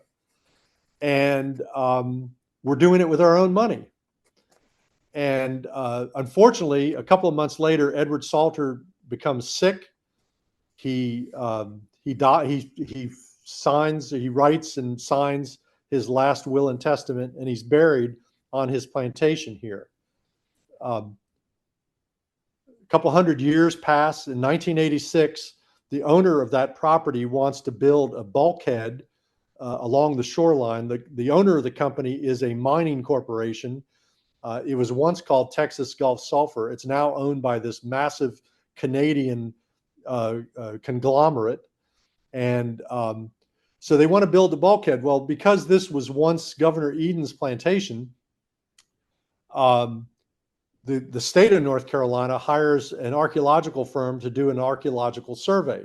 Yep. And in the course of their survey, they caused the ground to collapse, and they fell into an unmarked grave or crypt. And they excavated it. There was no headstone, but it was a very expensive crypt, and they were able to date the crypt to about 1735, which is when Edward Salter died and was buried on his property, which is right next to where the house is. The ruins of the house are buried in the same field. The state archaeologist digs the bones, takes the bones up, takes them up to Raleigh, eventually sends them to Wake Forest, another Wake Forest connection, so that a forensic anthropologist can examine the remains. And the forensic anthropologist concluded that whoever this was, he was most likely a Cooper. And eventually they send the bones back to Raleigh, where they are put in storage in this warehouse in downtown Raleigh. Well, this is about, I'm researching the book, and I know that this was Edward Salter's plantation. I know that Edward Salter was the only prominent figure buried on that plantation. And the state of North Carolina had already concluded that the bones were almost certainly Edward Salter, but what they didn't know was this was the same Edward Salter who had been a pirate with Blackbeard. So I introduced myself, and as a journalist, I asked to be able to actually see the bones. They first tell me that they're not sure where they are. They've kind of lost them in the warehouse, but then they eventually relocate them. In the meantime, I've located living descendants. I did a lot of genealogical research, and I found a number of families who are descendants of this Edward Salter, and they found all of this very interesting. And they asked me if I would help them recover their ancestors' remains, because they wanted them to be back reburied. Right. Edward Salter, his will said he wanted to be respectfully buried. That was his last, command to his wife and family. I will interrupt for a second, because so it's not unsaid. It does sound weird to me that the state of North Carolina was like, oh, we're just going to take this unknown dead guy's bones and put them in a box and forget them. Like, well, that just sounds weird. By law, they can do that. I mean, the state law is that if the state archaeologist finds or encounters human remains from an unmarked burial, that they can remove them for scientific purposes. All right. But there's also there's another part of that law, is that before they do anything with the bones, they have to make an attempt to locate next of kin. These were the oldest human remains ever found of a European person found in colonial, North Carolina. So the state considered them valuable, but they never. So the descendants asked me if I would help them recover their remains, and so with the help of an attorney from Charlotte, who came up with the idea of attempting to reopen Edward Salter's estate, because there was an unfulfilled wish in his will for him to be properly buried.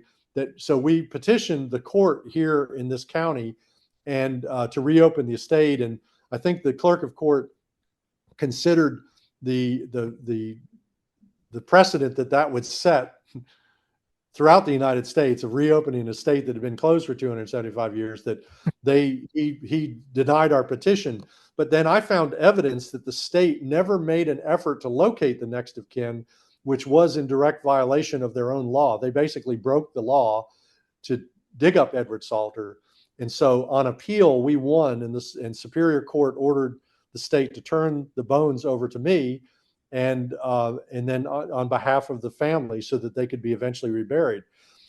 I took the skeleton actually up. The next of kin asked me, they said, before we bury him for the final time, science and technology has advanced so far that we would like you to take him to the Smithsonian, so that the senior forensic anthropologist at the Smithsonian can do an isotope test and other tests to try to determine the origins. He can actually pinpoint where this particular person was likely born, or grew up, based on the diet that he had. They eventually concluded, by the way, that it was on the Chesapeake shores of Maryland. He came from the that particular part. I can't remember the name of the nearest town, but somewhere north of St. Mary's, Maryland. Wait, Edward Salter is a Marylander?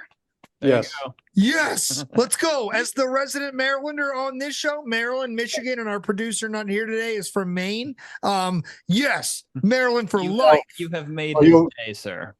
Well, I haven't. You'll be really proud of this once you hear the full Edward Salter story. We took the bones to the Smithsonian, then we brought them back, and eventually it took another year of negotiations. The company that owned the cornfield where Edward Salter was buried would not allow us to rebury him in his crypt Bastard. that he was buried in. Yeah, really. And then I had to negotiate with the church that Edward Salter helped to build. It's called St. Thomas Church. It's now an Episcopal church. It was Church of England in 1735. Right.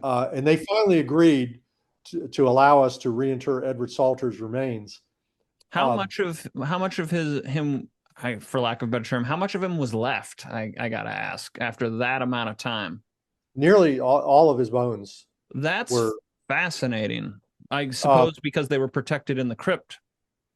Yeah, it was a very substantial crypt that had a sort of a oyster shell mortar on the inside. It was brick lined, and then but yeah, it was very well preserved. Although the state, when they caused it to cave in, crushed his skull, but the Smithsonian reassembled his skull. And Nice of them. I also was able to secure from the Bishop of London, or the Lambeth Palace in London, from the Archbishop of Canterbury, a high resolution copy of the letter that Edward Salter signed and sent from here to London, saying that they were building a church. And so that copy is now hanging over there in the church. It's the exact same size with his signature on it. Now, I got to remind you, we're talking about someone who had been a pirate. Right. Okay. Now, he might have been a reluctant pirate. He was a cooper, but he was in fact a pirate. And if you look in Charles Johnson's General History of Pirates, which is still in print, by the way, or read any other historian's book, they'll all tell you that Edward Salter was hanged in Williamsburg, which we know he wasn't.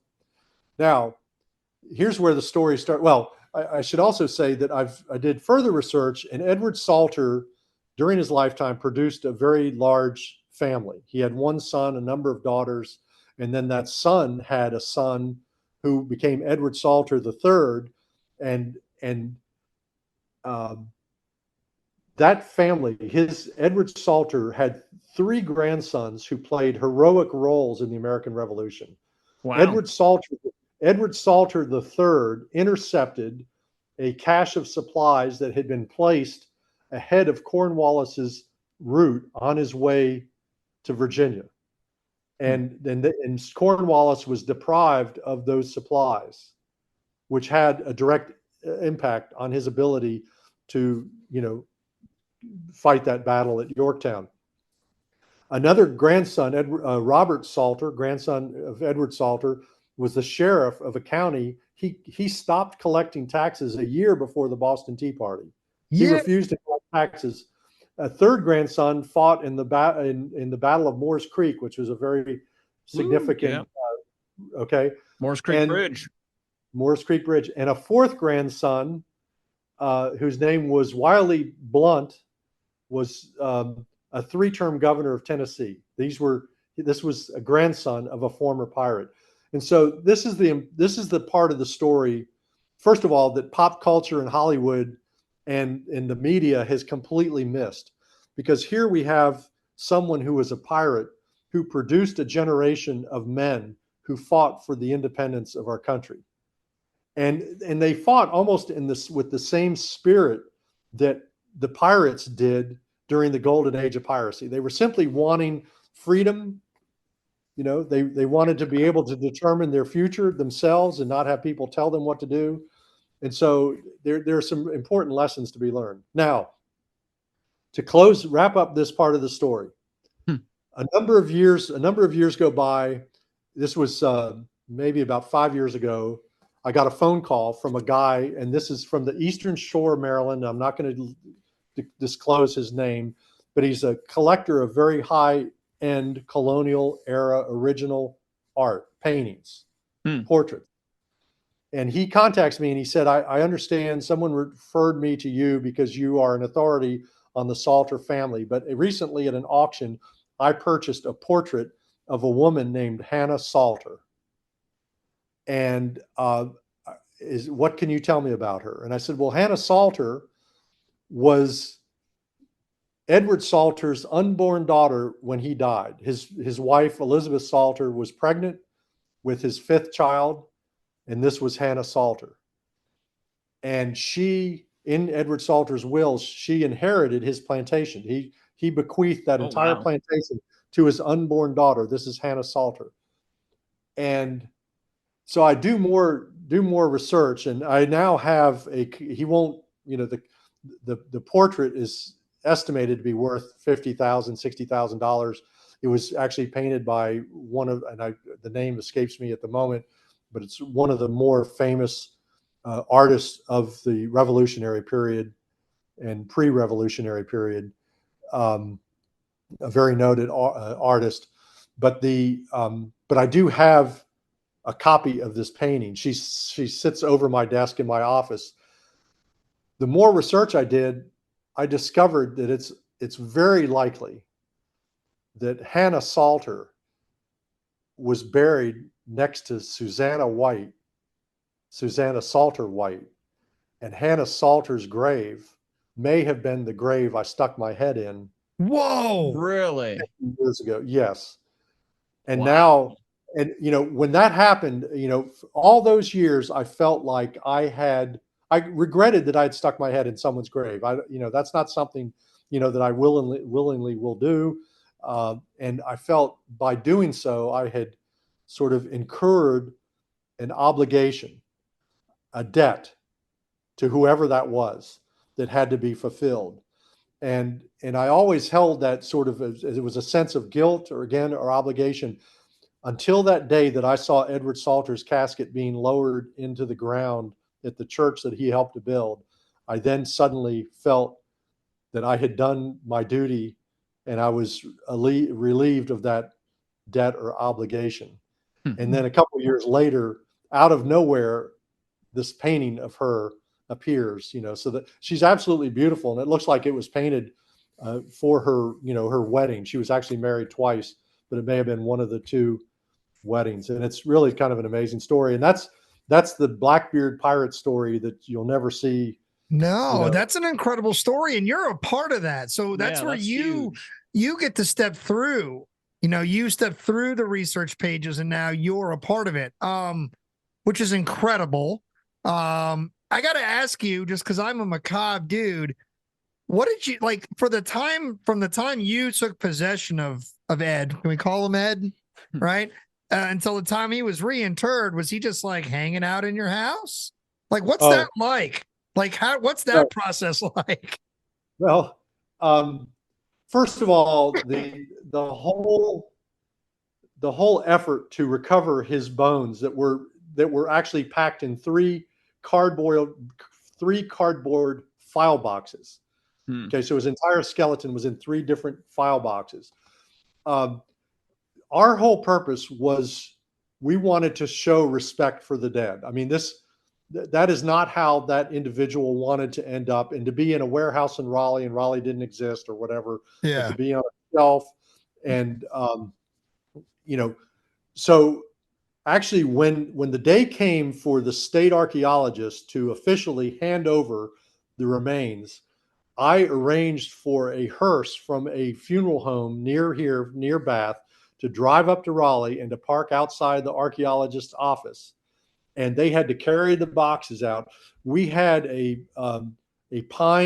shouldered pine casket built that would have been authentic for 1734, 1735. And we transferred those cardboard boxes into the pine casket, put them in the back of the hearse, and that hearse drove all the way to the Smithsonian.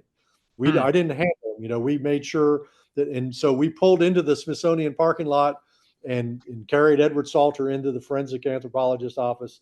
Of course, the whole purpose was to show respect for the dead. Right. And we're very reverently carrying these boxes, and we go into his office, and there are skeletons all over the place. I mean, I'm he's got sure. somebody laying out. It's like, but I did, when it came time to bring Edward Salter back here to, this is Beaufort County now. It was originally Bath County. I personally went up to Washington, and Edward Salter and I together alone traveled back. I had him in the car with me. It sounds disrespectful, but I would joke at times and say that I put him in the front seat so I could use the HOV lane trying to drive south out of DC. So if I got stopped, I could have said, officer, I have the skeleton of a pirate, one of Blackbeard's pirates with me. Do you really want to stop us? What an incredible, so like, what's that like? Not just like, obviously, like, I'm making light in this moment, but obviously you carry deep reverence for this man, and you've done an absolute service to his family, his legacy, himself. So what's it like literally sitting there with the physical, like, dude, you served on the ship, you knew the guy, like, maybe not super intimately, but like, you physically laid eyes on this guy, this pirate that everybody's obsessed with, apparently barely knows, but like, you're real. Like, Ed Salter, you're not apocryphal, you're not myth, like, you're real. You're a real human being. You had a real life. You're sitting here with me in my car right now. Is that trippy? Yeah, well, yeah, absolutely. And I did have those kinds of conversations. Yeah. But I will admit that we think we'll get answers, from those types of questions, but we don't always get the answers that we think we're going to get. You're not going to hear a voice, or you're not going to. Right. I do believe, though, he communicated with me, and it's a little eerie right now, frankly, because this piece of property I'm on right now belonged to Edward Salter, but I'm at his house, basically. I mean, unfortunately, his empty crypt is just, like I said, it's about a quarter of a mile from where I'm sitting right now. It's underneath a cornfield, along with the foundation of Governor Eden's house is right next to it, and it's under the cornfield.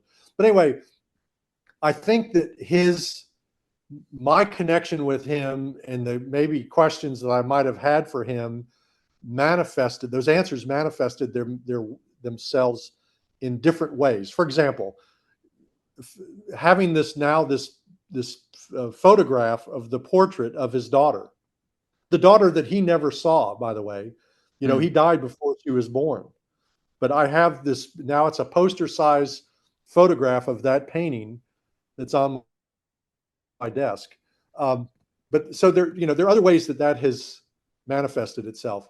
Now, you mentioned, I have his, and he wasn't, by the way, he was about 5 feet 6 inches tall based on the measurements of his skeleton. And even the forensic anthropologist at the Smithsonian identified him as a Cooper. By the way, the forensic anthropologist was Douglas Owsley, who's a noted, internationally respected forensic anthropologist. Right. He said that he further concluded that the man who was that skeleton had been a Cooper, because he compared it to skeletons of known Coopers that had been recovered from the Chesapeake Bay area from the colonial times. So he said there were certain markers in his knuckles and wrists that were, indicative that man had been a Cooper.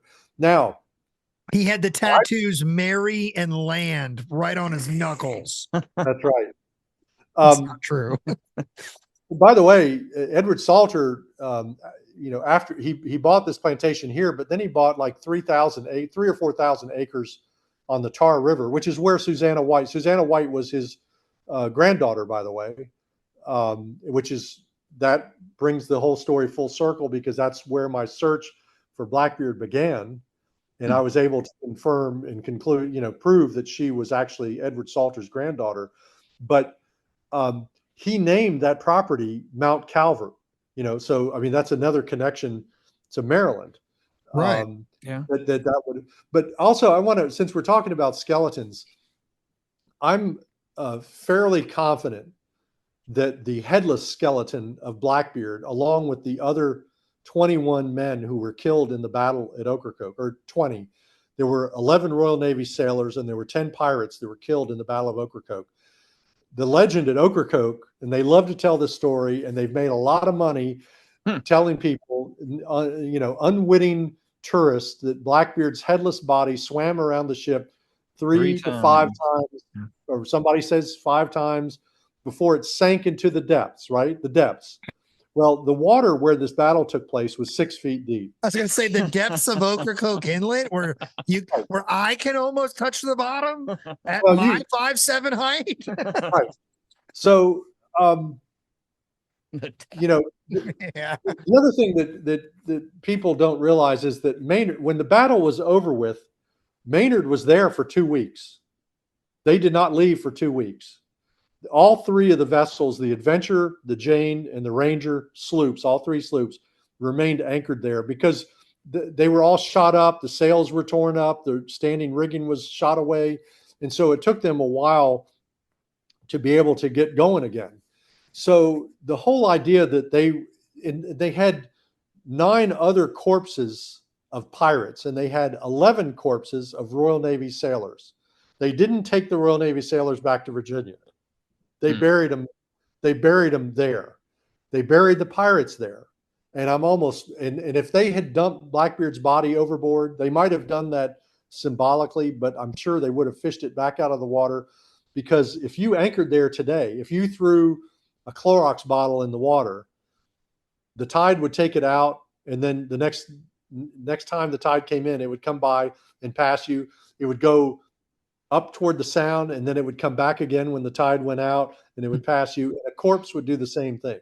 Yeah. Over a period of 2 weeks, they would have seen Blackbeard's headless body 4 times a day, passing their anchorage. And so there's no way that they would have just allowed him to float around out there. And I believe that all of those bodies were buried off of what is now Springer's Point. I've narrowed the area down to about a square mile and where the anchorage would have been.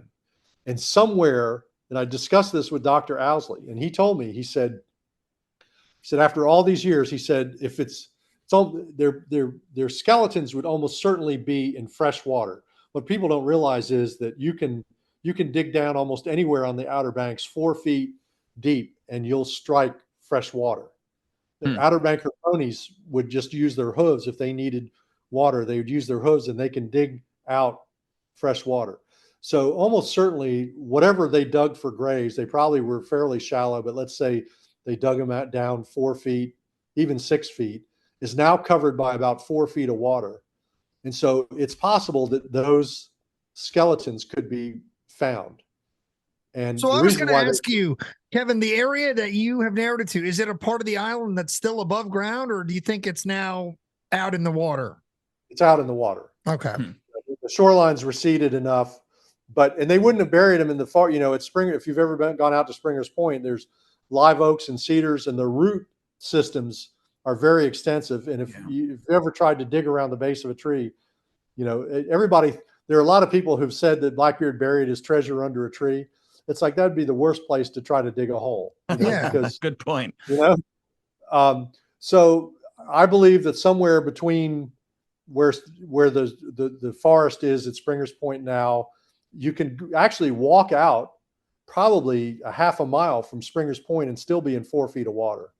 Yeah. And I had somebody ask me, they said, well, how they would have removed all of the useful metal belt buckles, shoe buckles, probably, anything, that of value, they would have removed those from the corpses before they buried them. I said, well, yeah, absolutely. I agree with that. Except what you're forgetting is that everyone who was killed was shot with lead or iron. The broadside that Blackbeard fired, they didn't fire cannonballs. They fired, it's almost anti-personnel weapons. They had shards of metal, iron, nails. Yeah, I forget what it's called in the 18th century, but in the 19th century, they call it rotten shot. Confederates used it a lot. It's where the myth of the pirates shooting the forks and knives and candlesticks come from. This is a common, especially when you're not getting regularly supplied by a military system, a la the British professional system, you know, you got to make do. And so I'm going to call it rotten shot. I don't think that's the 18th century name, but it's what it is. So those men that were killed, regardless of whether they were pirates or Royal Navy sailors, their bodies contained metal that was buried with them. So a magnetometer would almost certainly be able to find that. Dr. Owsley told me, he said, you know, by now all those skeletons, they were probably buried in a mass grave, you know, just all dumped together, but at least they were buried. And he said, I'm sure that the bone material is all maybe concreted by now, but our science has advanced to the point that if you brought me this mass of concreted bones, I could disassemble it all and then reassemble using DNA, reassemble all of the bones so that they would all be back together, you know, with the appropriate individual. And I said, so you realize that when you line up 23 skeletons that have now been reassembled and one of them doesn't have a head, that will be Blackbeard. So you're going to come back on our show when that happens, obviously. Or you're going to have us down to help you. Yes. In fact, you're going to have us down to help live broadcast that. Wow. Because at my work, there's a village that's associated with the fort that we have not located yet. But off the record, we're maybe close to this moment. And before I even worked at this site on this show, I said, we're going to find it. So I'm going to make that same prediction now. You got to come back on our show when you find us the headless corpse of Blackbeard. That's actually kind of an incredible concept. It is. However, I also have said that I, you know, respect the dead, and this would unfortunately disturb them, kind of go against them, disturb them. But my whole goal for doing it is I want to know how tall Blackbeard was. And so even without his head, if we could find his headless skeleton, we could measure him and then put him back in the ground somewhere. I think it would be disrespectful to try to learn from them, especially when the story has been so obviously grown into this legend that is very likely wrong. Like, it would probably be very respectful to learn the real truth and tell it. So I'm pro this across the board. I'm also very excited that you're even narrowing it down. Like, I just assume, because, you know, we do Civil War, we say it all the time, Battle of Fort Wagner, Robert Gould Shaw, a lot of his men, those graves are gone because the Atlantic Ocean has come in and swept those beach trench graves out into the sea. I'm honestly shocked that might not be the case, considering how often, or how severely rather, Ocracoke Island gets schwacked with the Atlantic storms that smack right into it. So yeah, but a lot of that coastline has remained. I mean, one of the most enduring geographic features of that area is this creek that is not far from the well that they would have collected their fresh water from, and that creek is still there. It's called the Old Slough, and that is where they would have rowed their longboat or ship's boat, and then, you know, rolled casks to the well to fill with fresh water. By the way, that same site 200 years earlier was where Sir Richard Grenville and the 1585 expedition landed, and they did the same thing. They collected water from that same well. I found it on early maps. So it's a very, very historic spot. Just as, you know, this will be a topic for another day, but this site that was Edward Salter's plantation, and then previously Governor Eden's, and Blackbeard walked here. This was the site of the Indian village that was visited by that 1585 expedition. And there are some very historic components about that. First time a clock was ever brought to North America, it came here to Bath Creek. First time a telescope, the Elizabethans had a telescope with them in 1585, 25 years before Galileo ever thought about looking through a telescope. Wow. I can prove that. But that's a topic for another day. Well, so let's wind down our chat today with a simple question then, because I do want to have you back. There's so much. Look, the way I came across you as an author was through this book, the story of the 1918 sinking of the oil tanker Merlo, because Matt and I are World War I guys in addition to Civil War guys, and this shipwreck and the life-saving mission are incredible. So World War II author. You have a lot to talk about. You're also sitting on a Civil War story that we're just going to tease. We won't get into it today because I do want to have you back. But essentially, you are responsible for stepping through the pages of history a second time. And if you've ever visited the graveyard of the Atlantic Museum and seen the Fresnel lens there, you need to thank Kevin because that's a whole thing that I'll just say the short version here. Kevin found it, right? It was missing from like 1861 to when Kevin found it. So we're going to get into that. But the simple question to wind down our chat today is, after all this research, all right, the narrative obviously super blown up. The historical record gives us a much more complex, much more mysterious, and much more entertaining story. I mean, I'm much more into this, and I've spent a lifetime loving the Apprentice of Hornigold. This old man.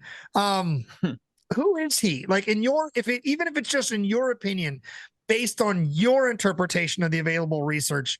Even if we don't know his name, like, do we have any ballpark idea of who this guy is? Because he's portrayed as being damn near 40 years old, and that's like 15 years older than the average pirate at that age. So, like, who is he? Like, when we wind down today's chat to ask author Kevin Duffus, after all your work, who is Blackbeard? Or who might be Blackbeard? Probably a better question.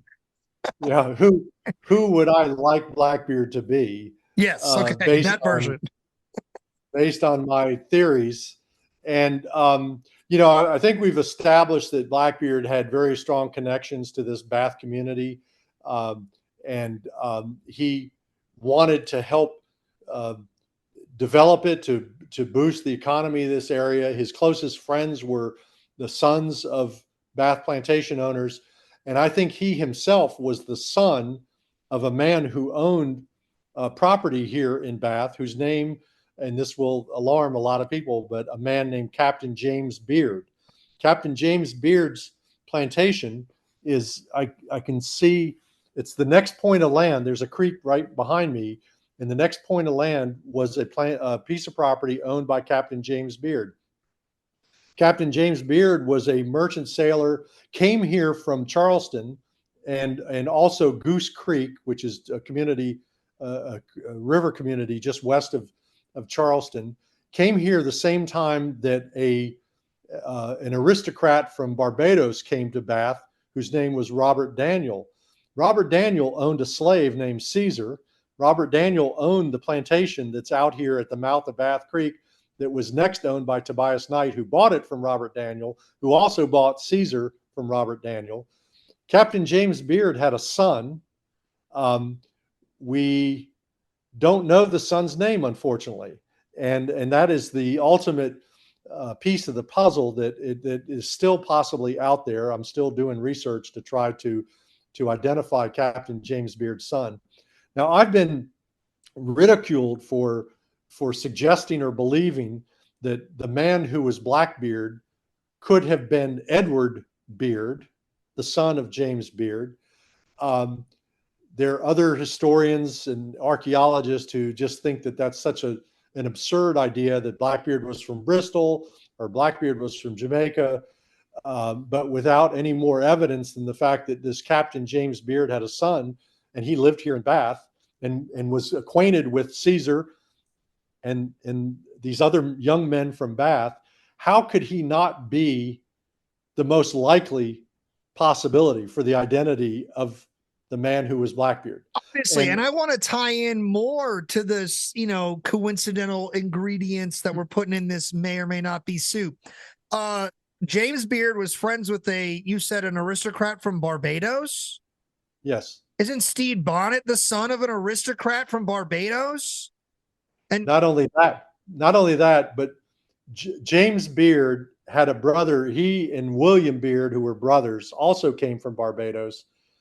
I found in the records of Barbados that William Beard was a servant in the household of Stede Bonnet's uncle. Shut the front door. Of course they knew each other. Of course they knew each other. Oh, yes. This is so awesome. So what was that moment like for you? Obviously, this is something you're still working on to put 100% gusto behind it. But like when you had this, this is probably the best guess we have right now. Like, was that just like a I mean, you've discovered a lot, but was this a big one for you? Like this is probably Blackbeard. Well, to be honest, there were three genealogists who first uncovered the evidence about Captain James Beard and began to develop the possibility that James Beard's son was actually Blackbeard, Edward Beard. Um, and but all of the research that I've done since then, two of them have since died. All of the research that I've done has added more and more supporting evidence to strengthen that likelihood that is who Blackbeard was. They only scratched the surface. They didn't know the relationship between Blackbeard and Caesar, or the fact that James Beard's son here in Bath and Caesar were neighbors, but they were also neighbors back in Goose Creek, South Carolina. Charles Johnson, in his book General History of Pirates, said that Caesar had been a pirate bred up by Blackbeard, or basically raised or trained since he was a youth. I've actually developed this concept or idea that they were probably childhood friends, which adds a whole new spin again to this pirate story. I like to envision the possibility that a 14-year-old Blackbeard and a 10-year-old Caesar would go out in a small sailing skiff on the Cooper River at Charleston and look out, and they could see the ocean out at the end of Charleston Harbor and dream of going to sea together. You know, wouldn't that be a great movie to produce? And especially, you know, in today's society, in the you know, the things that we now deem are important in terms of racial relations and diversity, that the possibility that these two boys could have become friends. I mean, Blackbeard at the Battle of Ocracoke, Blackbeard asked Caesar to commit mass suicide if the pirates lost the battle. So if there wasn't this strong lifelong connection between these two guys, Blackbeard and Caesar, why would this slave Caesar agree to blow everybody up, commit mass suicide on behalf of a pirate captain from Bristol, England, you know, who he hardly knew? There was a much stronger bond there. But all of, you know, I can put this another way, is I've never found a piece of evidence or a primary source document that would undermine the possibility that Blackbeard was James Beard's son. Another argument that I've forgotten to include is that just the name Blackbeard in 1718 was so unusual. I mean, name another pirate that had a color and an aspect of their anatomy as part of their name, their nickname.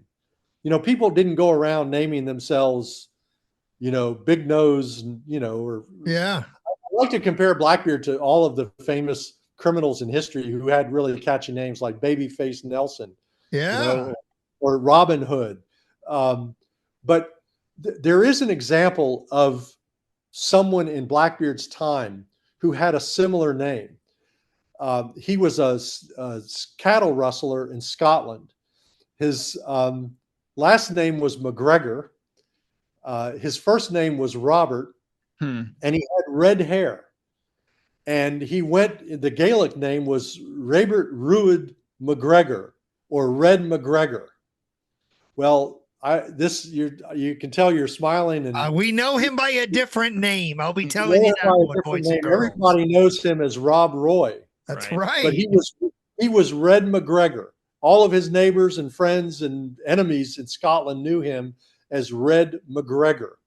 That was the naming convention of that time. We're talking 1715, 1716, same time as Blackbeard is around. So when you put that into the pot of trying to determine who Blackbeard was and stir it up, now it takes on a different connotation. Blackbeard, son of James Beard, Edward Blackbeard. Maybe he came up with the idea, maybe he already had the beard and came up with the idea of naming himself Blackbeard, son of James Beard. So I love that. You know, look, I love this because I've noticed this weird trend in society a lot more recently, for sure, but definitely over the last I'd say 100 years. And maybe it's just because that's the area I've been focusing on the most in the last, I guess, most recent whatevers. But there seems to be this like rules for thee, but not for me mentality on almost everything, including like Occam's razor, right? The simplest explanation is oftentimes the explanation, right? Or closest to it. It's like, it seems like people want to complicate, like, especially with something like Blackbeard, which at the end of the day, let's be very honest, in 2023, Blackbeard's relevance is very important, but is almost more important now as a pop culture icon. And the simplest explanation is to follow the original records, which almost nobody did until Kevin came along and decided that was the normal thing to do.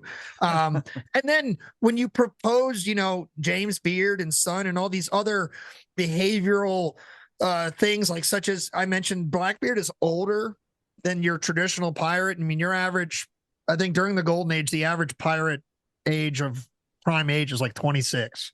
So like he's notably older. Isn't it weird though that he is listed as being the same age that his father is when he dies? Like Blackbeard is often cited as being killed like 38, 40, but isn't his dad that age when he dies in Charleston? His dad dies in Charleston, if I'm not mistaken, correct? Correct. Probably of yellow fever. That makes sense. But I don't think Blackbeard was 38 or 40. I mean, the 38 or 40 is based on that fictional image. Right. I think Blackbeard was probably 26, 27. That's what I'm getting at. Yeah. And, there was, a very well-known pirate, part of Blackbeard's crew was his quartermaster, William Howard, who was probably around 32. And that's a subject for a whole nother day. But William Howard very possibly lived till he was 107 years old. He came within 12 hours of being hanged in Virginia, and then was benefited from the newly arrived second pardon from George I, and was freed. He ended up owning the entire island of Ocracoke for a time. And that's a whole nother Don't story. worry. We're coming back to, if you're willing to spend time with us on the History of Things podcast, Kevin, we're coming back and we're going to have lots of chats.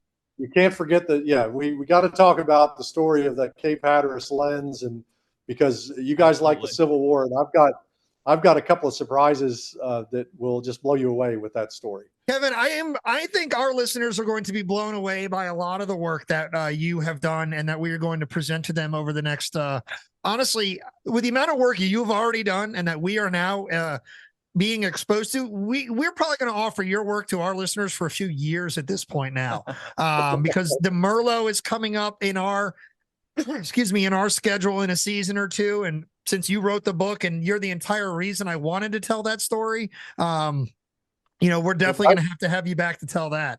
Also, did I tell you, by the way, the book is based partly on the eyewitness testimony of Victor Wilde, who was one of the crew members of the Merlot, who wrote a letter not long before his death describing the ordeal of trying to escape a tanker with 300,000 gallons of aviation fuel that ignited. When he got back to England, he and his wife had a daughter that they named Merlot. Right. And when she had a daughter, she named her daughter Merlot. Well, a couple of years ago, I received an email from Merlot in England. And so I've been in communication now with the granddaughter of Victor Wilde. Wonderful. That's awesome. That story has also come full circle. That's the great thing about history. If you travel, I tell people that I travel back in time. I can, using, research, but also by concentrating mentally, you can go back in time, but you almost get pulled back into history, and sometimes history surprises you by reaching back for you. In this with Merlot and that family getting back in touch. And certainly that's happened with Edward Salter. It's happened with the Lighthouse lens. So I'm very into it. For real quick, before we get into how our listeners can catch up with you on social media, websites, emails, and all that, I want to give a personal shout out to Gigi at Buxton Village Books. You actually, Kevin, sent me to her personally to pick up a copy of your fourth edition here of Last Days of Blackbeard. And when I actually got off the phone with you the day that we sort of scheduled all this, I called her immediately and I said, do you have this book? Kevin personally says, I got to come see you. And she says, I do. And then she also told me that she deserves all the credit for getting this Merlot book written, because apparently she helped, I guess, urge you to do this. So I just want to give a personal shout out. Not only thank you for the credit of urging you to write the book, but just she put the book that you wrote directly into my hands. And her bookshop, I want to say, for a very small bookshop on the side of the road in 12 there, was bumping. Like, I went there, we got onto the island at like 11 o'clock in the morning on a Saturday, which is usually a weirdly dead time because it's like check-in, check-out time for all the tourists. I could barely stand in the doorway of her place. Like, she was standing right there crushing a sandwich real fast, so I could tell that she was so busy she was eating while she was standing. But man, what a busy bookshop. What an awesome lady. Shout out to you, Gigi. Thanks for being there, and thank you, Kevin, for writing this book. Where can our listeners follow along and stay up to date with you? Do you do social media? Do you have a website you maintain? Yeah, I'm on Facebook, so they can find me on Facebook. And the other best way to get in touch with me is to send an email. People can send an email simply to Blackbeard at thelostlight.com. Okay. All lowercase letters. Blackbeard at thelostlight.com. Also, you can send it to Kevin at thelostlight.com. I'm having a little bit of a problem with Amazon right now, so my books appear on Amazon, but other people are selling them other than me. They'll buy them from people like Gigi, and then they'll resell them and mark them up a little bit. So I'm not making any money off of that. But I am happy to communicate with everybody directly. Like I said, you can reach out to me on Facebook. And my Facebook is unlike most people's Facebooks. I'm constantly putting historical information on there. Also, I always try to pair it with a little bit of humor. About a year ago, I posted one about Blackbeard. I found an image of a pirate that looks very much like Blackbeard sitting in a hammock with his crew members sitting in the sand in front of him. And I have Blackbeard saying, I can't get motivated to pirate anymore. Let's start a band, because a lot of bands have started on it. The Ocracoke is known for its music. And, yes, it is. I bet you that there were times where those pirates were like, you know what? I'm really getting kind of tired of this. Let's try something new. Yeah, let's jam is what they said. So awesome. So joining us today was Kevin Duffus, author of The Last Days of Blackbeard the Pirate, Into the Burning Sea, the 1918 Merlot Rescue, War Zone, World War II off the North Carolina coast, and Shipwrecks of the Outer Banks. There's so much to come back and talk about. So Kevin, thank you for spending time with us today, going over the reality, the myth, the legend of the most, what's the word you like to use? Is he the most famous or infamous pirate in history? I think he's the most abused pirate in history. There you Let's go. I'll take that one. Awesome. The public has made far more money off of Blackbeard than he ever made off of his victims. I believe that. I believe that one for sure. We definitely know as a society how to bleed a good thing dry. Not that he was a good thing. I don't want to say that out loud, but we will definitely also come back to the story of Blackbeard because it is one that is obviously not just on your research front, continuously evolving, but other people are out there doing research. There are cool little nuggets, and Matt and I just like to present information as we come across it. So maybe not new to you, but it'll be new to us. So when it is, we'll share it with you. So thanks for listening to the History Things podcast. This has been an incredible time here. We'll catch you all next time.